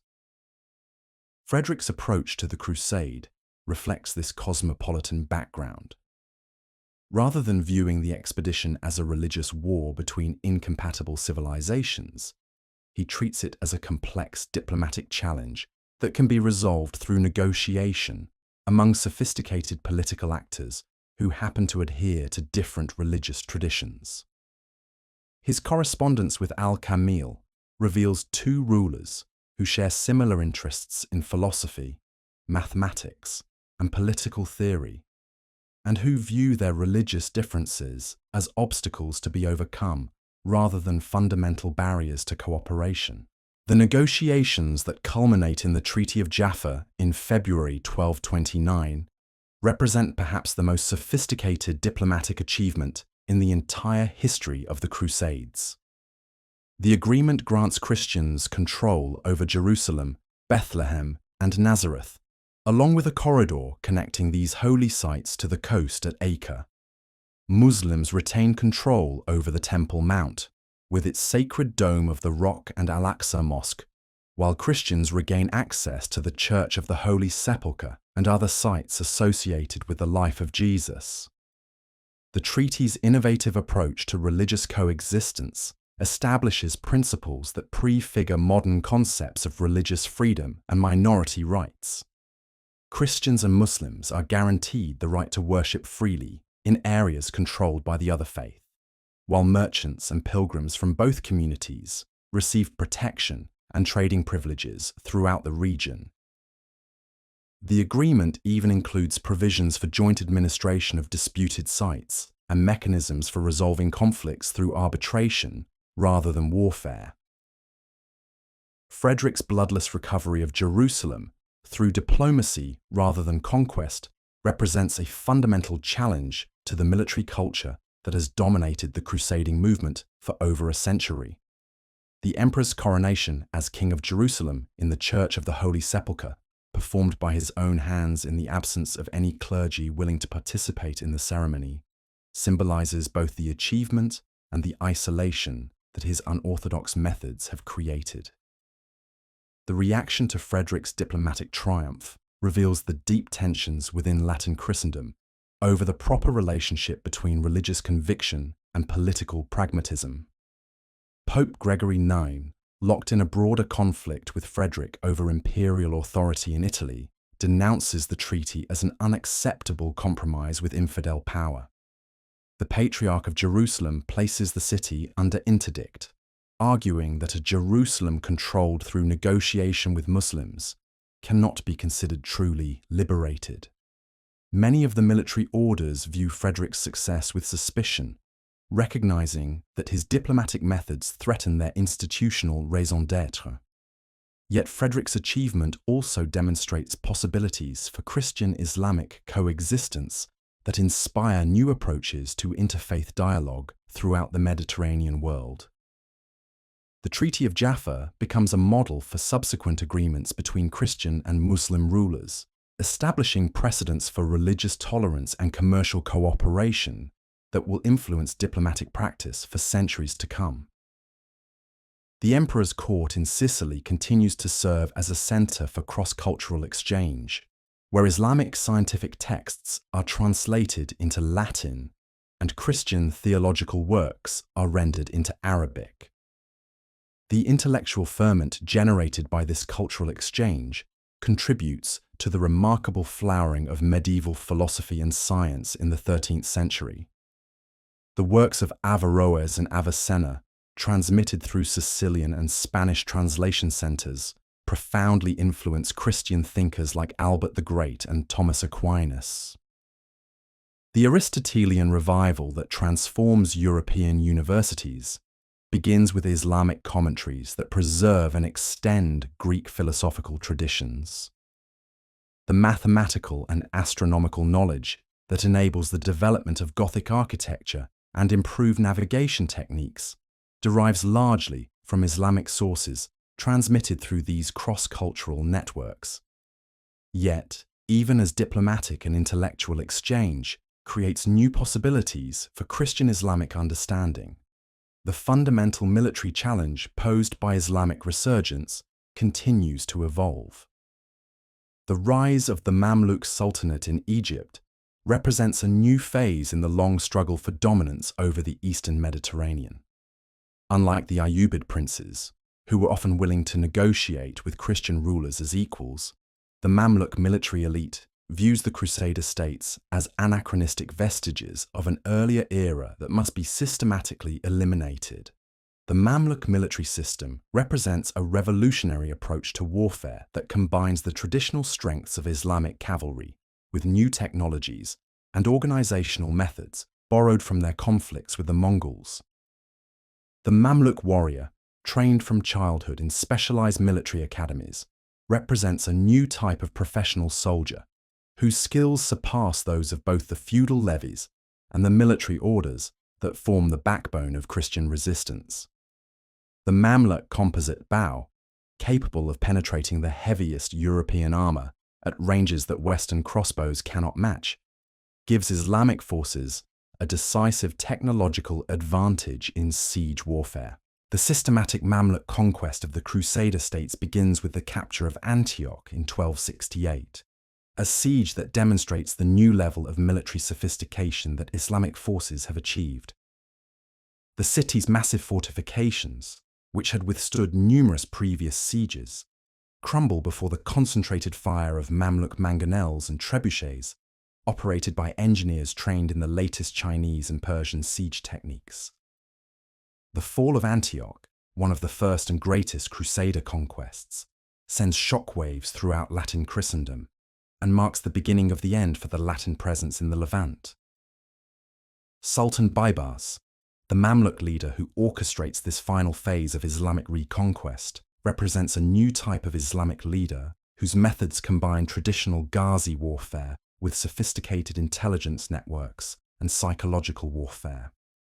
Baybars' use of carrier pigeons to coordinate military operations across vast distances gives his forces unprecedented strategic mobility, while his network of spies and informants within the Crusader states provides detailed intelligence about Christian military preparations and political divisions. The systematic nature of Mamluk conquest reflects a strategic vision that seeks not merely to defeat Christian armies in battle, but to eliminate the entire infrastructure that has sustained the Latin presence in the East.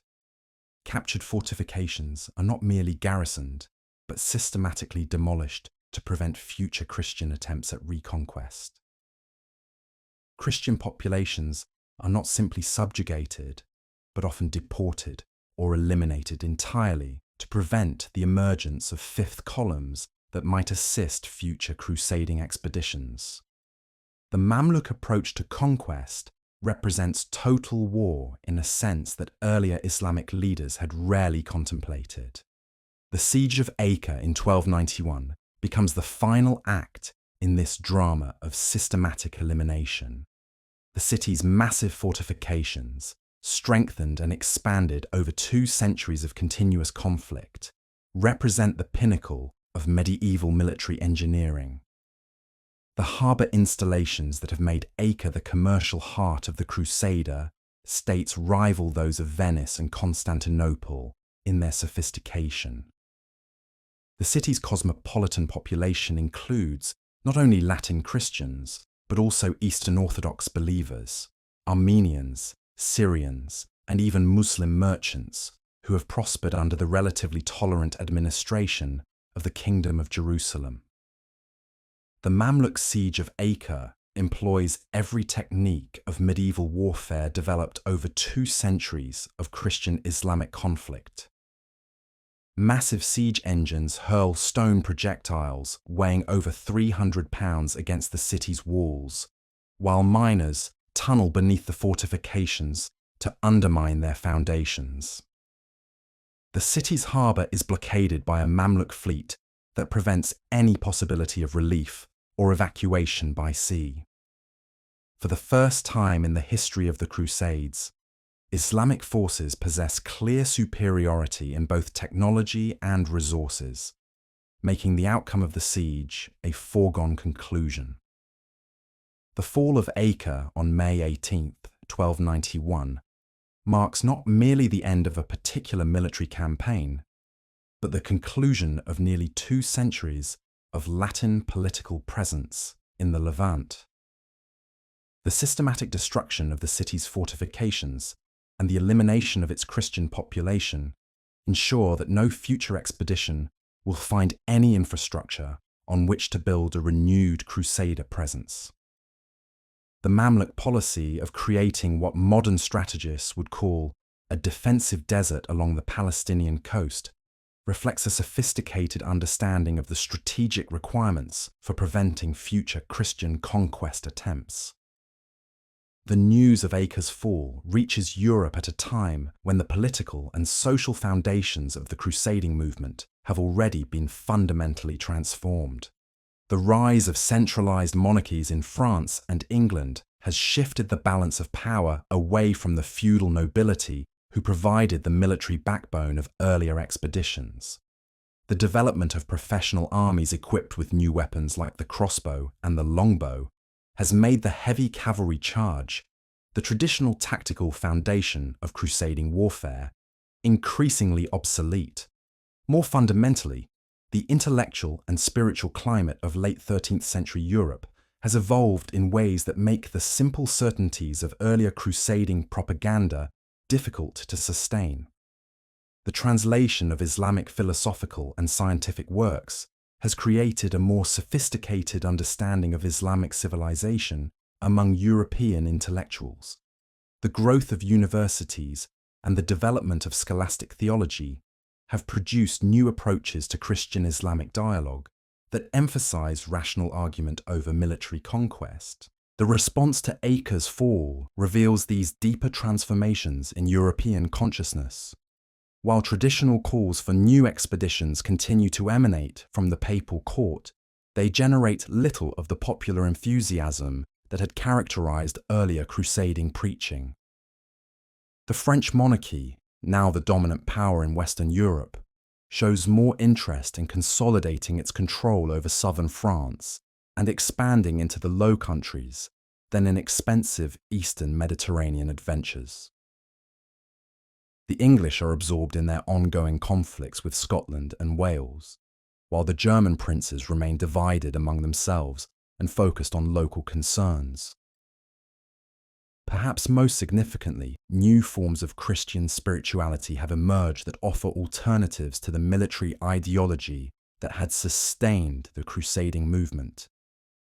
The mendicant orders, particularly the Franciscans and Dominicans, emphasize poverty, preaching, and peaceful conversion over armed conquest.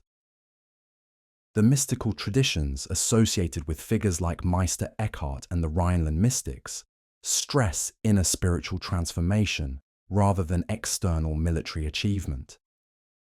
The growing influence of female religious figures like Mechthild of Magdeburg and Marguerite Porete suggests new approaches to religious experience that transcend the masculine military culture of traditional crusading spirituality. Yet even as the military phase of the crusading movement draws to a close, its intellectual and cultural legacy continues to shape European development in profound ways.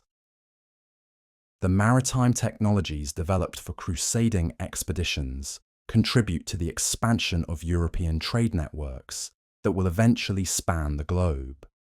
The organizational methods pioneered by the military orders influence the development of banking, agriculture, and urban administration throughout Europe. The legal concepts developed for governing multi-religious societies in the Crusader states provide precedents for addressing religious diversity in European kingdoms.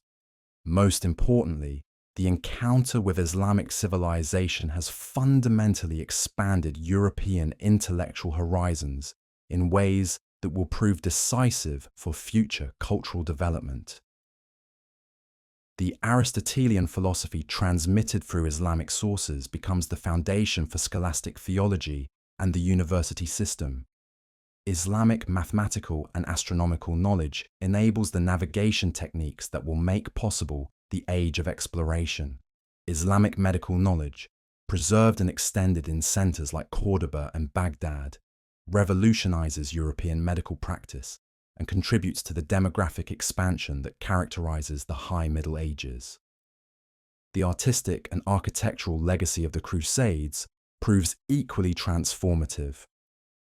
The pointed arch, the ribbed vault, and other structural innovations developed in Islamic architecture influence the emergence of the Gothic style that will transform European cathedral building. The decorative techniques and geometric patterns encountered in Islamic art contribute to the development of new aesthetic approaches in European manuscript illumination and metalwork. Even the literary traditions of medieval Europe show profound Islamic influence. From the courtly romance cycles that incorporate Oriental themes to the philosophical allegories that reflect Islamic narrative techniques. As the 14th century dawns, the word crusade itself begins to acquire new meanings that extend far beyond its original military context. Papal efforts to organize expeditions for the recovery of the Holy Land continue throughout the century, but they increasingly serve as diplomatic and financial instruments rather than serious military enterprises.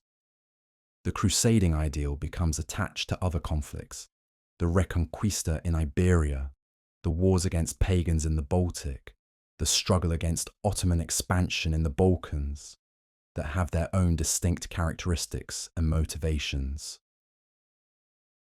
The transformation of crusading from a specific historical movement into a more general cultural metaphor reflects the profound changes that 2 centuries of Eastern Mediterranean warfare have wrought in European consciousness. The simple binary opposition between Christian and Muslim, believer and infidel, that had sustained the original crusading ideology has given way to a more complex understanding of religious and cultural difference. The encounter with Islamic civilization has revealed both the possibilities and the limitations of religious warfare as an instrument of cultural transformation.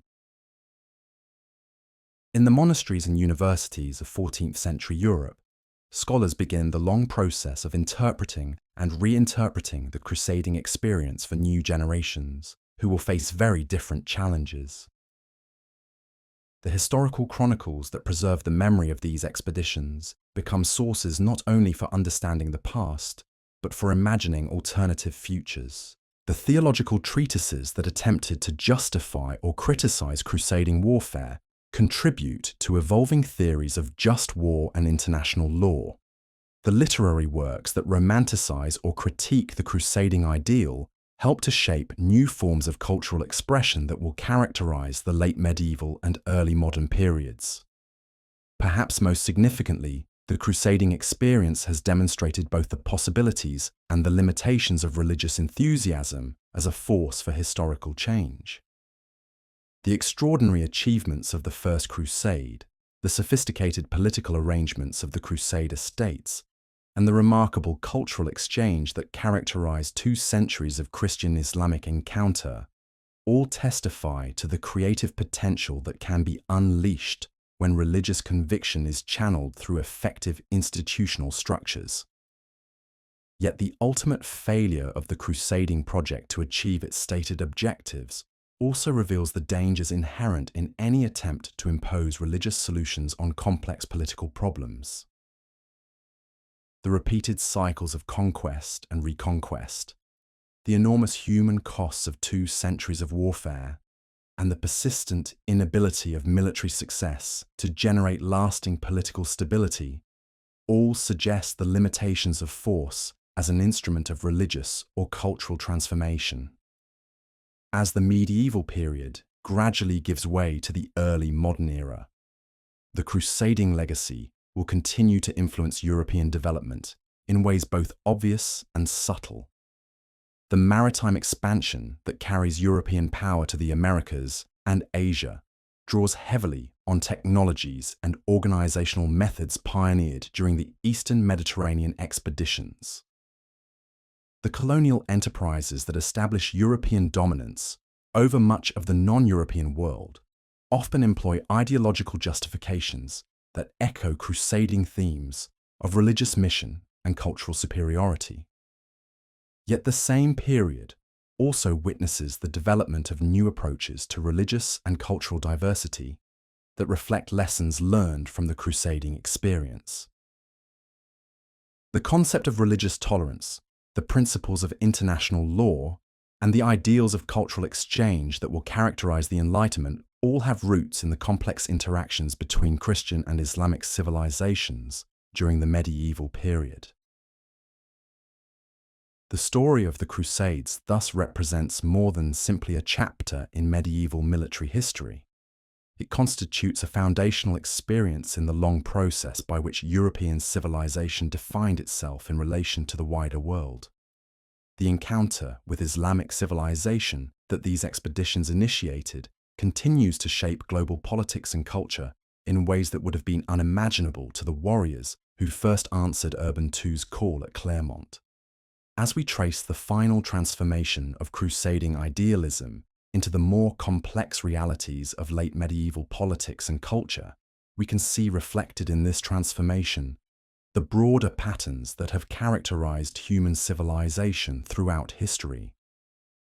The tension between religious conviction and political pragmatism, the challenge of maintaining cultural identity while adapting to changing circumstances, and the eternal human struggle to balance idealism with realism. All of these universal themes find expression in the particular story of the Crusades. The silence that finally settles over the battlefields of the Levant is thus not the silence of ending, but of transformation. The dreams and nightmares, the triumphs and tragedies, the hopes and fears that motivated 2 centuries of crusading warfare have not disappeared, but have been absorbed into the larger stream of human experience. They continue to flow beneath the surface of subsequent history, sometimes emerging in new forms, sometimes remaining hidden, but always present as part of the vast accumulation of human memory and aspiration that connects each generation to those that have gone before. In this way, the Crusades become not merely a historical phenomenon to be studied and understood, but a continuing part of the human story that each generation must interpret anew for itself. The questions that the Crusaders faced about the relationship between faith and violence, about the possibilities and limitations of cultural encounter, about the meaning of religious commitment in a complex world, remain as relevant today as they were 8 centuries ago. The answers that each generation provides to these questions will determine not only how the crusading legacy is remembered, but how its deeper insights contribute to the ongoing human quest for meaning, justice, and peace. The son of Pallas had finally returned to the field of battle, terrible in his divine armor and burning with the desire for vengeance. Yet even as his bronze spear drank deeply of Trojan blood, the war itself had begun to evolve beyond the comprehension of mortal heroes. For 9 long years, this conflict had been fought according to ancient rules. Champions met in single combat while armies watched. Gods intervened openly on behalf of their favorites. Honor and glory meant more than strategic advantage. But the slaughter unleashed by Achilles' wrath marked the beginning of something different. A new kind of warfare, where divine fury and mortal technology combined to create destruction on an unprecedented scale. The first sign of this transformation came not from the Greek camp, but from the very walls of Troy itself. As Hector's funeral fires burned low and his ashes were gathered in their golden urn, the city's defenders knew that conventional tactics could no longer protect them from the terror that prowled outside their gates. The son of Pallas had become something more than human, less than God, a force of nature that could not be turned aside by bronze spears or noble courage. In the councils of Troy, voices began to whisper of desperate measures. Some spoke of magical weapons hidden in the deepest vaults of Priam's palace, artifacts from the age when gods walked openly among men. Others suggested appealing to powers beyond Olympus, to the primordial forces that had existed before Zeus claimed his throne. But Priam, aged and broken by his son's death, could only weep and speak of his remaining children, who would soon follow Hector to the house of Hades. Meanwhile, the Greek camp buzzed with fresh hope. The return of their greatest warrior had shifted the entire dynamic of the siege. Where once they had been content to raid and plunder, now they spoke openly of storming Troy's walls and putting the city to the torch. The sight of Achilles in his divine armour, terrible as the god of war himself, had reminded them why they had crossed the wine-dark sea in the first place. But the war's evolution was perhaps most visible in the way it now consumed everything in its path. The countryside around Troy, once dotted with prosperous farms and thriving villages, had become a wasteland of ash and bone. The sacred groves where shepherds once made offerings to the gods had been stripped bare for funeral pyres. Even the great river Scamander, defiled by Achilles' slaughter, ran red with blood and choked with corpses. This was no longer the heroic conflict that poets would sing about in golden halls. It had become something darker, more primal, a war that threatened to devour not just the combatants, but the very principles of civilization itself. The careful balance between divine intervention and mortal agency that had governed conflicts since the Age of Heroes was cracking under the weight of accumulated hatred and divine wrath. The gods themselves seemed to sense this change.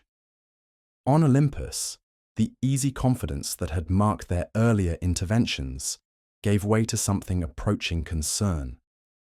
Zeus, who had once been content to watch mortals play out their eternal dramas of love and hate, now found himself weighing consequences that might extend far beyond the walls of Troy. The war that had begun with a golden apple and a judgment clouded by desire was threatening to become something that could reshape the relationship between heaven and earth forever. In the Trojan palace, Queen Hecuba worked her loom with trembling fingers, weaving patterns that seemed to shift and change before her eyes. Some said the gods had touched her with the gift of prophecy, that she could see in her threads the fates of all her children yet to fall. Others whispered that grief had simply driven her mad, that she wove shrouds for sons still living, because she could no longer distinguish between past and future in her sorrow. Prince Paris, the beautiful shepherd who had started this war with his theft of Helen, now walked the walls of Troy like a man haunted by ghosts. The confident youth who had once believed that Aphrodite's favour could shield him from all consequences had aged years in the span of days since his brother's death. He still carried his silver bow, still commanded the respect due to a son of Priam, but something essential had died in him when he saw Hector's corpse dragged behind Achilles' chariot. Even Helen herself, the face that had launched 1,000 ships, seemed diminished by the weight of what her beauty had wrought. She spent her days in the highest tower of the palace, gazing out over the battlefield where men died daily for her sake. Some said she was weaving a great tapestry that depicted all the struggles fought in her name, as if by capturing them in thread and dye, she could somehow make sense of the destruction that followed in her wake. The common soldiers on both sides felt this change most acutely. Veterans who had fought for 9 years spoke in hushed tones of how different this war had become. Where once there had been rules, unspoken but understood by all, now there seemed to be only the logic of escalation. Each act of brutality demanded a response in kind. Each violation of custom made the next transgression easier to justify. Young warriors who had grown to manhood during the siege knew no other reality than this. They had learned to fight not for glory or honor, but for survival in a world where mercy was weakness and hesitation meant death. They watched Achilles drag Hector's corpse around Troy's walls and saw not an abomination that violated every principle of civilized warfare, but simply the natural progression of a conflict that had long since abandoned such niceties. The priests in both camps struggled to make sense of divine will in this new reality. How could the gods, who had once seemed to follow comprehensible patterns of favor and disfavor, now permit such chaos to reign? Some began to whisper that the war had somehow broken free of divine control, that mortal hatred had grown so intense it could override even the will of Zeus himself. But perhaps the most disturbing change was in the nature of heroism itself. The old ideal of the noble warrior, who fought with honor and treated his enemies with respect, seemed increasingly obsolete. Achilles, the greatest hero of his age, had become something that would have been unrecognizable to earlier generations. A figure of pure vengeance, beautiful and terrible, who acknowledged no law save his own grief. This transformation was most visible in how he treated not just his enemies, but his own comrades. Where once he had been content to sulk in his tent when his honor was slighted, now he seemed to burn with a fire that consumed everything around him. His fellow Greeks found themselves both awed and terrified by their greatest champion, never knowing whether his divine wrath might turn against them if they somehow displeased him. The weapons themselves seemed to be evolving as well. The simple bronze spears and swords that had equipped warriors since the Age of Heroes now shared the battlefield with more exotic implements of war. Arrows tipped with poisons that could kill with a scratch.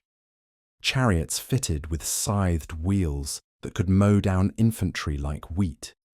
Siege engines capable of hurling massive stones over the highest walls. Some whispered that the gods themselves were providing these innovations, as if the immortals had grown bored with the stately pace of traditional warfare and sought to accelerate the conflict toward its inevitable conclusion. Others suggested that mortal ingenuity, sharpened by 9 years of desperate struggle, was simply discovering new ways to kill more efficiently. The very landscape around Troy bore witness to this evolution. What had once been a pastoral region of rolling hills and fertile valleys had been transformed into something resembling the antechamber of Hades itself. The earth was scarred with trenches and ramparts. The air hung thick with the smoke of constant funeral pyres. Even the weather seemed affected, as if the gods themselves were mourning the corruption of what had once been their favorite entertainment. Yet for all these changes, certain eternal truths remained. Men still died far from home, calling out for their mothers in their final moments. Women still wept for husbands and sons who would never return. Children still played at being warriors, not understanding that the real thing had become something far darker than their innocent games could capture. The war that had begun as a matter of honor, a wronged husband seeking justice for his stolen wife, had become something that consumed honor itself. The careful distinctions between right and wrong, between civilization and barbarism, between human and divine, were being ground down like grain between millstones. What would emerge from this process, none could say. As the moon set over the wine-dark sea and dawn approached with its promise of fresh violence, both armies prepared for another day of slaughter. But they were no longer quite the same forces that had faced each other across these blood-soaked plains for 9 long years. They had been changed by the war itself, shaped by forces that none of them fully understood. The conflict that had begun with gods and heroes was evolving into something that would require new words to describe, new stories to contain its meaning. The age of clear distinctions between divine and mortal, between civilization and chaos, between honor and survival, was ending. What was being born in its place would reshape not just the outcome of this particular war, but the very nature of warfare itself. Somewhere in the distance, a nightingale sang its ancient song of sorrow, its voice a fragile thread of beauty in a world increasingly defined by its absence. Tomorrow would bring fresh heroes to the fore, new acts of courage and cruelty, and perhaps the beginning of the end for one side or the other. But tonight, in the brief space between one day's bloodshed and the next, even the wind seemed to hold its breath, as if the very elements sensed that something fundamental was shifting in the balance of the world. The Trojan War was no longer just a war. It was becoming something else entirely, a transformation that would echo through the ages, changing not just how men fought, but how they understood the very nature of heroism, honor, and the price of glory. The old songs would soon be inadequate to capture what was emerging from the ashes of the familiar world. And in his tent beside the black ships, Achilles polished his divine armor and dreamed of the death that awaited him, knowing that his choice had set in motion forces that would outlive them all. The year 1187 stands like a shadow across the landscape of medieval history. 3 decades have passed since the Second Crusade collapsed in humiliating failure before the walls of Damascus. The Crusader states that once seemed destined to expand across the entire Levant now cling precariously to a narrow strip of coastal territory. In Jerusalem, the leper king Baldwin IV has died, leaving behind a fractured succession and a kingdom torn by civil war. The unity that once made the Franks formidable has dissolved into bitter factionalism, with the native-born nobility, the Poulains, increasingly at odds with newly arrived Europeans, who understand neither the land nor its people. Into this vacuum steps a figure who will reshape the entire character of the Holy Wars. Salah ad-Din Yusuf ibn Ayyub, known to history as Saladin, has spent the past decade methodically uniting the fractured Muslim world under his banner. Unlike his predecessors, who ruled through fear and divided their enemies through careful diplomacy, Saladin offers something far more dangerous, a vision of unified Islamic resistance blessed by religious authority and backed by military genius. The Sultan's rise began not in the glittering courts of Baghdad or Cairo, but in the harsh Kurdish mountains of northern Mesopotamia. Born into a family of military administrators serving the Zengid dynasty, he learned statecraft in the shadow of his uncle Shirkuh, a general whose campaigns in Egypt would reshape the balance of power across the Middle East. When Shirkuh died suddenly in Cairo in 1169, the young Saladin found himself thrust into leadership of a foreign army in a hostile land, surrounded by enemies who viewed him as an upstart Kurdish adventurer with neither legitimacy nor prospects for survival. But Saladin possessed qualities that his contemporaries fatally underestimated. Where other military commanders relied on brutality to maintain control, he combined genuine piety with calculated mercy, winning over populations that had suffered under harsh Fatimid rule, where previous conquerors had been content to extract tribute and move on. He methodically built administrative systems that could transform military victory into lasting political control. Most crucially, where his rivals saw the Crusader states as obstacles to their regional ambitions, Saladin recognized them as a unifying force that could rally all Islam under a single banner. The conquest of Egypt provided him with resources that dwarfed those of any contemporary ruler. The Nile's annual flood generated agricultural wealth that could fund armies and build fortifications. The trade routes connecting the Indian Ocean to the Mediterranean brought customs revenues that filled treasury vaults. The religious prestige of Cairo, with its great mosque university of Al-Azhar, offered a platform for presenting himself not merely as another warlord, but as the champion of orthodox Sunni Islam against both Shia heretics and Christian invaders. Yet even these advantages might have proved insufficient against the combined strength of the Crusader states and their Byzantine and Armenian allies, had not the Franks themselves provided Saladin with the opportunity he needed. The death of Baldwin IV in 1185 triggered a succession crisis that revealed just how fragile the Latin kingdom had become.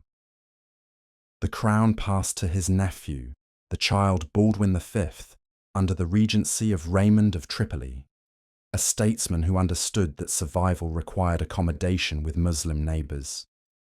But when the boy king died after barely a year, the throne was seized by Guy of Lusignan, whose wife Sibylla gave him a claim through marriage, but whose character inspired neither respect nor confidence. Guy's elevation split the kingdom between supporters of the established succession and nobles who backed the rival claim of Humphrey of Toron, husband of Isabella, Sibylla's half-sister. This division might have remained a manageable political dispute, but it became a military crisis when Reynald of Chatillon, Lord of Queyrac, launched unauthorized raids against Muslim caravans crossing his territory. Reynald was precisely the kind of crusader that contemporary chroniclers love to describe. Brave to the point of recklessness, proud to the point of arrogance, and utterly indifferent to the political consequences of his actions.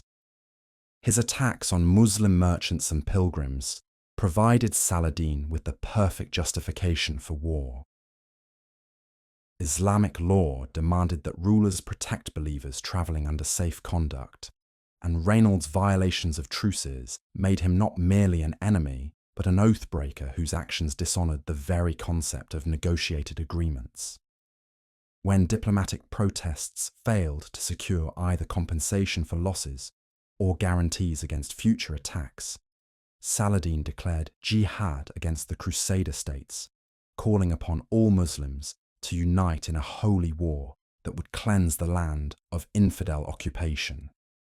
The army that assembled under his banners in 1187 represented the largest Muslim force ever gathered against the Crusader states.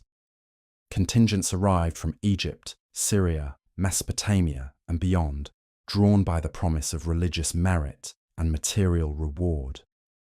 But numbers alone had never been sufficient to defeat the Franks, whose heavy cavalry remained the most formidable military force in the medieval world. Saladin's genius lay in recognizing that victory required not just military superiority, but strategic insight that could turn the Crusaders' strengths into weaknesses. The campaign began with a calculated provocation. While the main Muslim army besieged Tiberias, the capital of Raymond of Tripoli's principality, Saladin detached a strong force to ravage the countryside around the city. The garrison, commanded by Raymond's wife Esquiva, found itself cut off from relief and facing inevitable starvation unless help arrived quickly.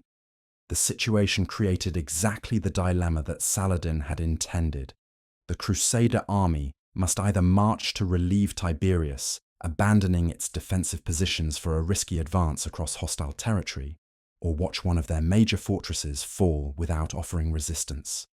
King Guy summoned his vassals to muster at Sephoria, a strong position with reliable water supplies and good defensive terrain.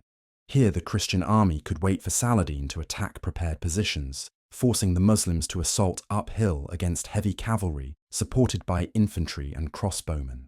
Raymond of Tripoli, despite his personal stake in Tiberias, argued passionately for remaining at Sephoria. He understood better than most how Muslim armies operated, having spent years as Saladin's prisoner and learning to respect his captor's strategic acumen. "Tiberias is my city, and my wife is inside," he reportedly declared. "But better that it should be lost than that we should all be destroyed." But Guy faced pressures that made defensive strategy politically impossible. The military orders, whose Grand Masters commanded contingents of elite warrior monks, argued that abandoning Tiberias without a fight would appear cowardly and invite further Muslim aggression. Newly arrived crusaders from Europe, unfamiliar with local conditions but eager for glory, dismissed Raymond's warnings as the counsel of fear. Most persuasively, Gerard of Riedefort, Grand Master of the Templars, accused the king of cowardice and suggested that those who advocated defensive tactics were secretly in league with the Muslims. The final decision came after a night of agonized deliberation. Guy, perhaps hoping to silence his critics through decisive action, perhaps genuinely believing that Christian valor could overcome any obstacle, ordered the army to march for Tiberias at dawn. The force that departed Sephoria on July 3, 1187, represented virtually the entire military strength of the Crusader states. Perhaps 20,000 men, including 200 heavy cavalry, the core of Frankish military power.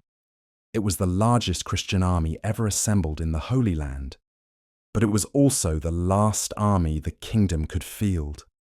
If this force were destroyed, no reserves remained to defend the cities and castles that constituted the Crusader presence in the Levant. The march began before sunrise, with advance guards probing ahead for signs of Muslim forces. Initially, the route seemed clear, and some commanders began to hope that Saladin had withdrawn rather than risk battle against such a formidable host. But as the sun climbed higher and the July heat became oppressive, Muslim light cavalry began appearing on the flanks, launching hit-and-run attacks that forced the Crusaders to maintain battle formation throughout their advance. The constant harassment slowed progress to a crawl, while the weight of armor and weapons became increasingly burdensome under the merciless Middle Eastern sun. By midday, it had become clear that the army would not reach Tiberias before nightfall. Worse, the route passed through increasingly arid terrain, where water sources were few and easily controlled by enemy forces. The springs at Turan, which should have provided relief for men and horses, had been poisoned or blocked by Muslim engineers. As afternoon wore on, thirst began to take a greater toll than enemy arrows. Horses stumbled and collapsed, forcing knights to continue on foot. Infantry units began to lose cohesion as individual soldiers broke ranks to search for water. The decision to halt for the night near the village of Hattin sealed the army's fate. The position offered no water and little defensive advantage, but continuing the march in darkness would have invited complete disaster. As the Christians made camp on the barren plateau, Saladin's forces surrounded them completely, cutting off any possibility of retreat to Sephoria or advance to Tiberias. Throughout the night, Muslim engineers hauled up bundles of dry grass and thorn bushes, creating barriers that would channel any Christian breakout attempt into predetermined killing zones. Dawn on July 4th revealed the full extent of the trap. The Crusader army found itself surrounded by overwhelming enemy forces positioned on higher ground. Worse, the Muslims had set fire to the grass barriers during the night, and smoke from these fires, driven by a wind toward the Christian positions, made breathing difficult and coordination nearly impossible. The psychological effect was as devastating as the physical discomfort. The smoke seemed to symbolize the fires of hell, suggesting that God himself had abandoned the Christian cause. The battle that followed destroyed not merely an army, but an entire political system. The Crusader heavy cavalry, weakened by thirst and blinded by smoke, could not execute the coordinated charges that had won so many previous victories. Individual acts of heroism proved meaningless against the systematic destruction that Saladin's tactics inflicted. The infantry, abandoned by knights who could no longer protect them, broke and fled, only to be cut down by Muslim cavalry that had been positioned precisely to intercept such attempts. King Guy's desperate attempt to break through to the springs of Hattin failed when his exhausted horses could not maintain the charge necessary to pierce enemy lines. The royal standard fell, was raised again, and fell once more as the knights around it were systematically eliminated.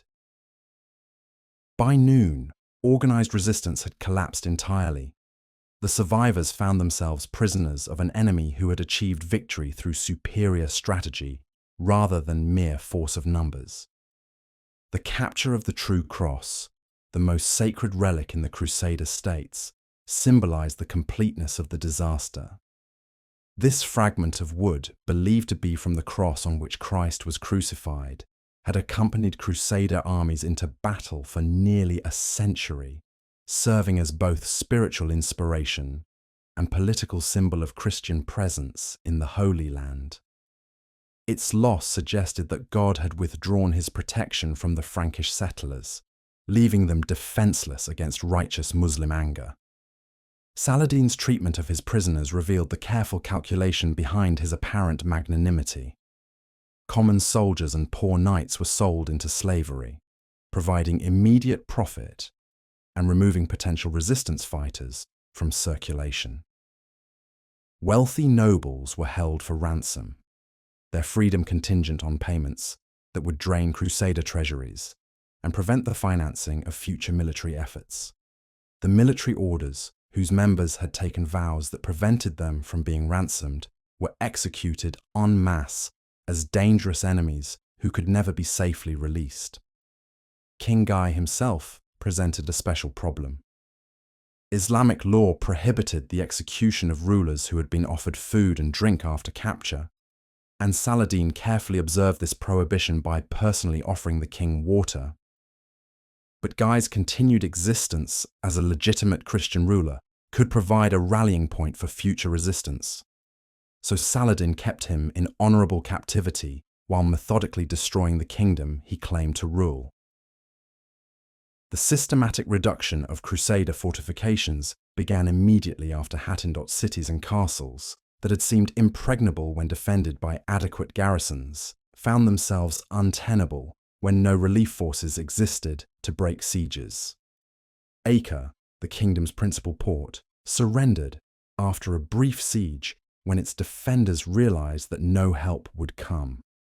Jaffa, Beirut, Sidon, and dozens of smaller strongholds followed suit as Saladin's forces swept through territories that had been Christian for nearly a century. The psychological impact of these surrenders proved as important as their strategic value. Muslim populations that had lived under Crusader rule for generations rose in support of Saladin's forces, providing intelligence about Christian defenses and ensuring that isolated garrisons faced hostile populations as well as besieging armies. Christian populations, particularly the indigenous communities that had predated the Crusades, found themselves caught between conflicting loyalties, but generally chose accommodation with the likely victor over futile resistance. Jerusalem itself, the symbolic heart of the Crusader enterprise, presented Saladin with his greatest opportunity for demonstrating the righteousness of his cause. The city that had been taken by the First Crusade through a massacre that shocked even medieval sensibilities would now be reclaimed through the mercy and justice that Islamic law demanded. The siege began in September 1187, with Saladin's forces positioned to prevent any relief from the few remaining Christian strongholds. The defense of Jerusalem was organized by Balian of Ibelin, one of the few great nobles to escape capture at Hattin. Balian understood that military resistance was hopeless, but he also recognized that the manner of the city's surrender would determine the fate of its population. His negotiations with Saladin established terms that would become a model for the conquest of Christian territories: safe passage for those who could pay ransom, protection for religious sites and non-combatants, and guarantees against the kind of massacre that had accompanied the Crusader conquest. The peaceful surrender of Jerusalem on October 2nd, 1187, marked the effective end of the first phase of Crusader settlement in the Holy Land. The contrast with the bloody capture of 1099 was deliberate and pointed, where Christian conquerors had violated their own moral principles through indiscriminate slaughter. Muslim reconquest proceeded according to religious law and ethical standards that enhanced rather than diminished Saladin's reputation. The news of Jerusalem's fall reached Europe like a thunderbolt, shattering assumptions about the permanent nature of Crusader achievements and forcing a fundamental reassessment of Christian strategy in the East. The loss of the Holy Sepulchre, the site of Christ's burial and resurrection, seemed to demand immediate and massive response. Yet the very scale of the disaster made effective response extraordinarily difficult. The infrastructure of the Crusader states had been so thoroughly destroyed that any new expedition would essentially have to conquer the Holy Land anew. Pope Gregory VIII's bull Audita Tremendi, issued in response to news of Hattin and Jerusalem's fall, called for a new crusade that would dwarf all previous expeditions. The spiritual rewards offered to participants exceeded even those promised by Urban II at Clermont: complete remission of sins, protection of property during absence, and immunity from legal prosecution. But spiritual incentives, however generous, could not solve the practical problems that any new crusade would face. The political landscape of Europe in 1187 seemed almost designed to frustrate crusading efforts. The Holy Roman Empire was paralyzed by conflicts between Emperor Frederick Barbarossa and his rebellious vassals. France and England remained locked in their ancestral rivalry, with Philip Augustus and Henry II more concerned about their mutual border than distant Jerusalem.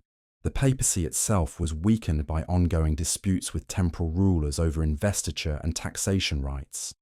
Yet gradually, the magnitude of the crisis forced European rulers to set aside their immediate concerns in favor of the larger Christian cause. Frederick Barbarossa, despite his advanced age, took the cross and began organizing what would become the largest German expedition ever sent to the Holy Land. Philip Augustus and Henry II, meeting at Gisors in early 1188, agreed to suspend their conflicts and lead a joint Franco-English expedition. Most romantically, Henry's son Richard, heir to the English throne and Duke of Aquitaine, embraced the crusading ideal with an enthusiasm that would make him legendary. The Third Crusade, as this expedition came to be known, would be remembered as the most romantic and dramatic of all the holy wars. The personalities involved seemed drawn from the pages of epic literature. Richard the Lionheart, whose military genius and personal charisma made him the embodiment of knightly virtue. Philip Augustus, whose political cunning and administrative skill represented the new royal professionalism. Frederick Barbarossa, whose long career had made him the most respected ruler in Europe. And opposing them all, Saladin himself, whose combination of military ability, political wisdom, and personal honour won the grudging respect even of his enemies. But romance should not obscure the fundamental challenges that faced the new crusade. The logistical problems of moving large armies across thousands of miles of hostile or neutral territory remained as daunting as ever. The financial costs of equipping and maintaining expeditionary forces for years of campaigning exceeded the resources of even the wealthiest kingdoms. Most critically, the strategic situation in the Holy Land had changed fundamentally since the First Crusade, where the original expeditions had faced a politically fragmented Muslim world.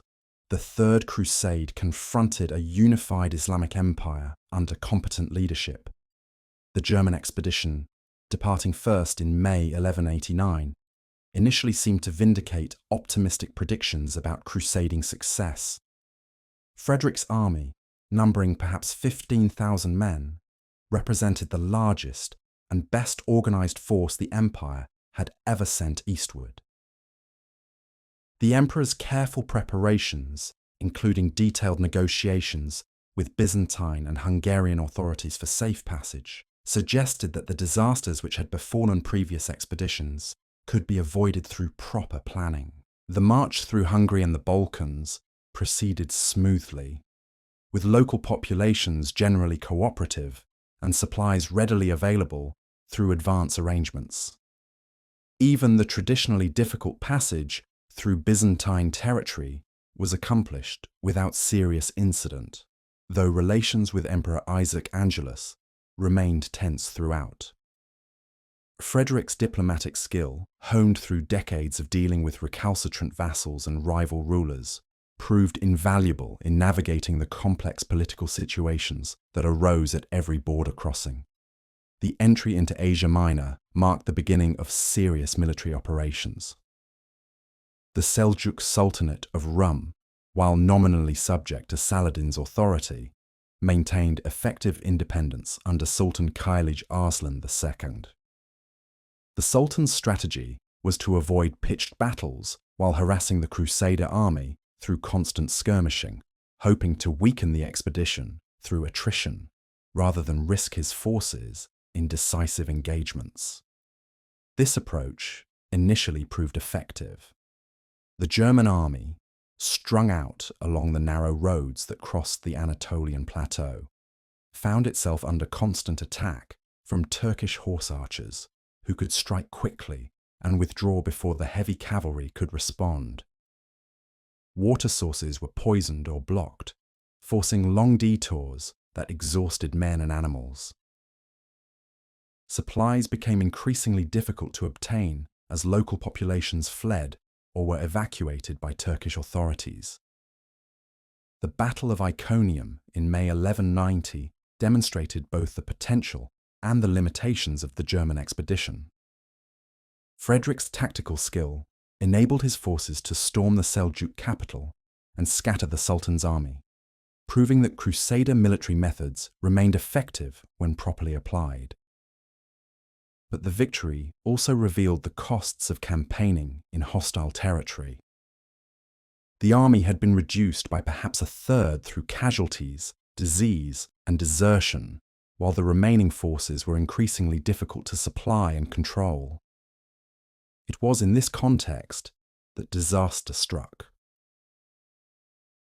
On June 10th, 1190, while crossing the Salif River in Cilicia, Emperor Frederick drowned in circumstances that remain mysterious to this day. Whether he suffered a heart attack while swimming, was swept away by the current while attempting to ford the stream, or met his end through some other misfortune, his death effectively ended the German crusade. The army, deprived of the leadership that had held it together through months of hardship, began to disintegrate almost immediately. Some contingents, led by Frederick's son, Duke Frederick of Swabia, continued toward the Holy Land and eventually reached Acre, where they joined the ongoing siege. But the great German expedition that had seemed capable of reconquering the entire Holy Land had been reduced to a few thousand survivors, whose arrival barely affected the strategic balance. The death of Barbarossa demonstrated once again how dependent medieval expeditions were on individual leadership, and how quickly the most carefully planned campaigns could collapse when key figures were removed. The Anglo-French expedition, departing in 1190, took a different route that avoided some of the hazards that had destroyed the German force. Philip Augustus and Richard sailed from their respective ports, planning to rendezvous in Sicily before continuing to the Holy Land. This maritime approach offered advantages in terms of speed and supply, but it also created new problems related to naval logistics and the politics of the Mediterranean powers. The winter spent in Sicily, 1190-1191, revealed both the potential for cooperation and the sources of tension that would eventually destroy the Anglo-French alliance. Richard's conquest of Messina, undertaken to protect Crusader supplies from local interference, demonstrated his military capabilities, but also his tendency toward unilateral action that ignored the interests of allies. Philip's negotiations with Tancred of Sicily, aimed at securing naval support for the expedition, showed his diplomatic skill, but also his willingness to pursue French interests at the expense of common crusading goals. The personal relationship between the two kings, complicated by feudal obligations that made Richard technically Philip's vassal for his French territories, grew increasingly strained as the expedition continued. Richard's marriage to Berengaria of Navarre, which took place in Cyprus during the voyage east, was seen by Philip as a deliberate slight to his sister Alice, who had been Richard's betrothed for many years. These personal grievances while seemingly trivial compared to the great cause that had brought them together, would profoundly affect the conduct of military operations in the Holy Land. Richard's conquest of Cyprus in May 1191, accomplished during a brief stop to rescue ships wrecked in a storm, provided the crusade with an invaluable strategic base. The island's position off the Syrian coast made it an ideal staging area for operations against the mainland, while its agricultural resources could supply expeditionary forces for extended periods. More immediately, the wealth seized from the Byzantine governor Isaac Comnenus helped fund the expensive siege operations that awaited the Crusaders at Acre. The siege of Acre, which had been ongoing since August 1189, had become the focal point of Christian efforts to regain the Holy Land. Guy of Lusignan, released from captivity by Saladin in 1188, had established his claim to continued kingship by initiating this siege with the few forces he could muster.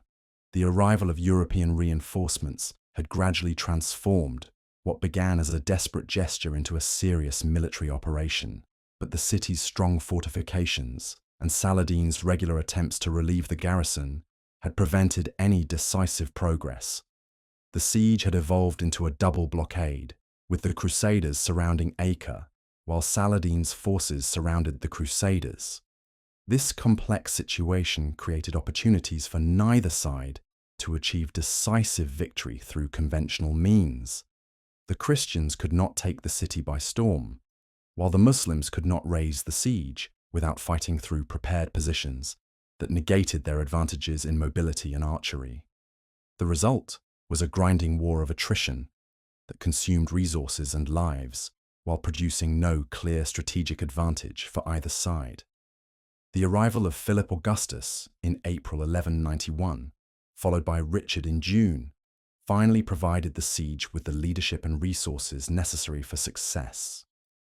The two kings brought not only fresh troops, but also the latest developments in siege technology, mangonels and trebuchets capable of battering down the strongest walls, engineers skilled in undermining fortifications, and the financial resources to sustain operations until victory was achieved. The final assault on Acre, launched in July 1191, succeeded through a combination of siege engines, mining operations, and direct assault that overwhelmed the defenders' ability to respond. The city's surrender on July 12th marked the first major Christian victory since Hattin and provided the crusade with a secure base for future operations. But the terms of surrender, which promised the lives of the garrison in exchange for the return of the true cross and the release of Christian prisoners, would soon become a source of controversy that revealed the growing divergence between Christian and Muslim concepts of honorable warfare. Saladin's inability to fulfill all the conditions of the surrender agreement, whether due to practical difficulties in locating the true cross or deliberate stalling, led to one of the most controversial episodes of the entire crusade. Richard's execution of nearly 3,000 Muslim prisoners in August 1191, carried out in full view of Saladin's army, shocked contemporary observers and has continued to generate debate among historians. The massacre demonstrated the Lionheart's ruthless pragmatism when military necessity conflicted with chivalric ideals, but it also eliminated any possibility of future negotiations and ensured that the war would continue with increased bitterness on both sides. The departure of Philip Augustus, shortly after Acre's fall, ostensibly due to illness, but actually motivated by growing friction with Richard and concerns about French domestic affairs, left the English king as the dominant Christian leader in the Holy Land. This development suited Richard's temperament and ambitions perfectly. He could now conduct operations according to his own strategic vision, without the need to accommodate allies whose objectives might differ from his own. The march south from Acre toward Jerusalem in August and September 1191 showcased Richard's tactical genius and his understanding of how to adapt traditional crusader methods to the realities of warfare against Saladin's forces. Instead of the headlong charges that had characterized earlier expeditions, the English king developed a system of coordinated movement that protected his forces from the harassment tactics that had destroyed so many previous armies. The army advanced in carefully organized columns with heavy cavalry in the center, protected by infantry formations on the flanks. Crossbowmen provided covering fire against Muslim horse archers, while supply trains were positioned to minimize their vulnerability to raids. Most innovatively, Richard established a system of rotation that allowed tired units to be relieved without disrupting the overall formation, ensuring that his forces remained fresh and combat-ready throughout the long march. Saladin's response to this methodical advance revealed his own tactical sophistication and his deep understanding of Crusader psychology. Rather than attempting to prevent the Christian advance through pitched battle, where Richard's heavy cavalry might prove decisive, the Sultan sought to provoke the kind of undisciplined charge that had led to disaster at Hattin. Muslim forces conducted constant harassment, appearing suddenly to launch attacks and withdrawing before effective retaliation could be organized. The Battle of Arsuf on September 7, 1191, represented the culmination of this strategic duel between two of the greatest military minds of the medieval period. Saladin, recognizing that the steady Christian advance could not be stopped through harassment alone, committed his entire army to a pitched battle designed to break Richard's formations through overwhelming pressure. The Muslim forces, numbering perhaps 20,000 men, launched coordinated attacks against the Crusader columns from multiple directions, seeking to force the premature cavalry charge that had destroyed so many previous Christian armies.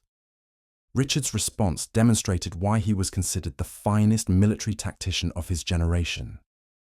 Despite enormous pressure from his knights, who chafed under the constant missile fire and demanded permission to charge, the English king maintained strict discipline within his formations. The Hospitallers, positioned in the rearguard and bearing the brunt of the Muslim assault, sent repeated messages begging for permission to attack. But Richard continued to wait for the perfect moment when a coordinated charge could achieve maximum effect. The breakthrough came when Saladin's forces, encouraged by their apparent success in pinning down the Christian army, pressed their attacks too closely and lost the mobility that was their primary advantage. At precisely the right moment, Richard unleashed his heavy cavalry in a coordinated charge that shattered the Muslim formations and sent them streaming back across the coastal plain. The psychological impact was enormous. For the first time since Hattin, a major Muslim army had been decisively defeated in open battle. Yet Arsuf, while a tactical masterpiece, failed to achieve the strategic breakthrough that Richard needed to justify his enormous expenditure of resources and lives. Saladin's army, though defeated, was not destroyed. Within days, Muslim forces were again harassing Christian positions and threatening supply lines. The Sultan had learned that he could not defeat Richard in open battle, but he had also demonstrated that military defeat did not necessarily translate into political collapse when facing an enemy with secure bases and reliable support from the local population. The advance toward Jerusalem, resumed after the victory at Arsuf, soon revealed the fundamental dilemma that faced any Christian attempt to reconquer the Holy Land. The Crusader army could win battles and capture cities, but holding territory required resources and manpower that exceeded anything the European expeditions could provide. Each mile of advance stretched supply lines further and required additional troops for garrison duties, while Saladin's forces remained free to concentrate against whatever target offered the best opportunity for success. By January 1192, Richard's army had advanced to within 12 miles of Jerusalem, close enough that the towers and walls of the Holy City were visible from the Crusader camps. For many participants, this proximity to their ultimate goal seemed to justify all the hardships and casualties of the previous years. Jerusalem lay before them, apparently defensible only by the same Muslim forces they had already defeated at Arsuf. Yet Richard, with the cool calculation that marked all his military decisions, recognized that capturing the city would be easier than holding it. The logistical analysis was unforgiving. Jerusalem's position in the Judean hills made it difficult to supply from the coastal bases that provided the crusade with reinforcements and equipment. The city's large Muslim and Jewish populations could not be relied upon for support and might actively assist any relief army. Most critically, Saladin retained control of Damascus, Cairo, and the other major Muslim centers, giving him unlimited opportunities to besiege any Christian garrison left in Jerusalem, while the main Crusader army returned to Europe. The decision to withdraw from the approaches to Jerusalem without attempting an assault represented one of the most controversial moments of Richard's entire career. Contemporary chroniclers, writing for audiences that had invested enormous resources in the Crusade, struggled to explain how the greatest Christian warrior of the age could abandon the holy city when it seemed within his grasp. Later historians have generally vindicated Richard's strategic judgment, but at the time, the withdrawal appeared to many observers as an inexplicable failure of will at the crucial moment. The negotiations that followed this withdrawal revealed both the possibilities and the limitations of medieval diplomacy. Richard and Saladin, despite their military rivalry, had developed a mutual respect based on their shared understanding of warfare and statecraft. Both recognized that the current situation was unsustainable. The Crusaders could not advance further without risking destruction, while the Muslims could not force a decisive battle without accepting potentially catastrophic losses.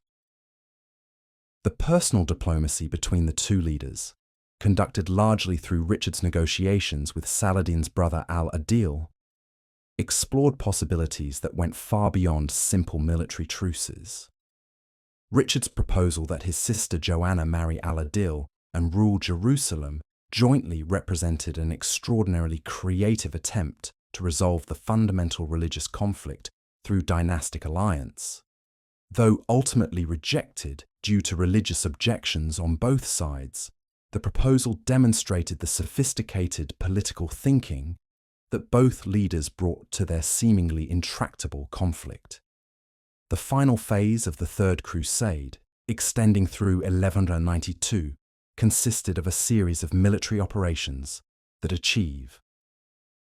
As this epic journey through the Crusades ends, centuries of conflict are revealed to have transformed from religious pilgrimages into complex webs of politics, warfare, and cultural exchange that shaped both the Christian and Islamic worlds. The legacies of Richard, the Lionheart, and Saladin remind us that even amid great division, honor and respect can transcend religious boundaries. Although the Crusades failed in their original goal of permanent Christian control over the Holy Land, they forged lasting connections between East and West that influenced art, science, philosophy, and trade for generations. History's greatest lessons often emerge not from absolute victories or defeats, but from humanity's capacity to learn, adapt, and find meaning in turbulent times.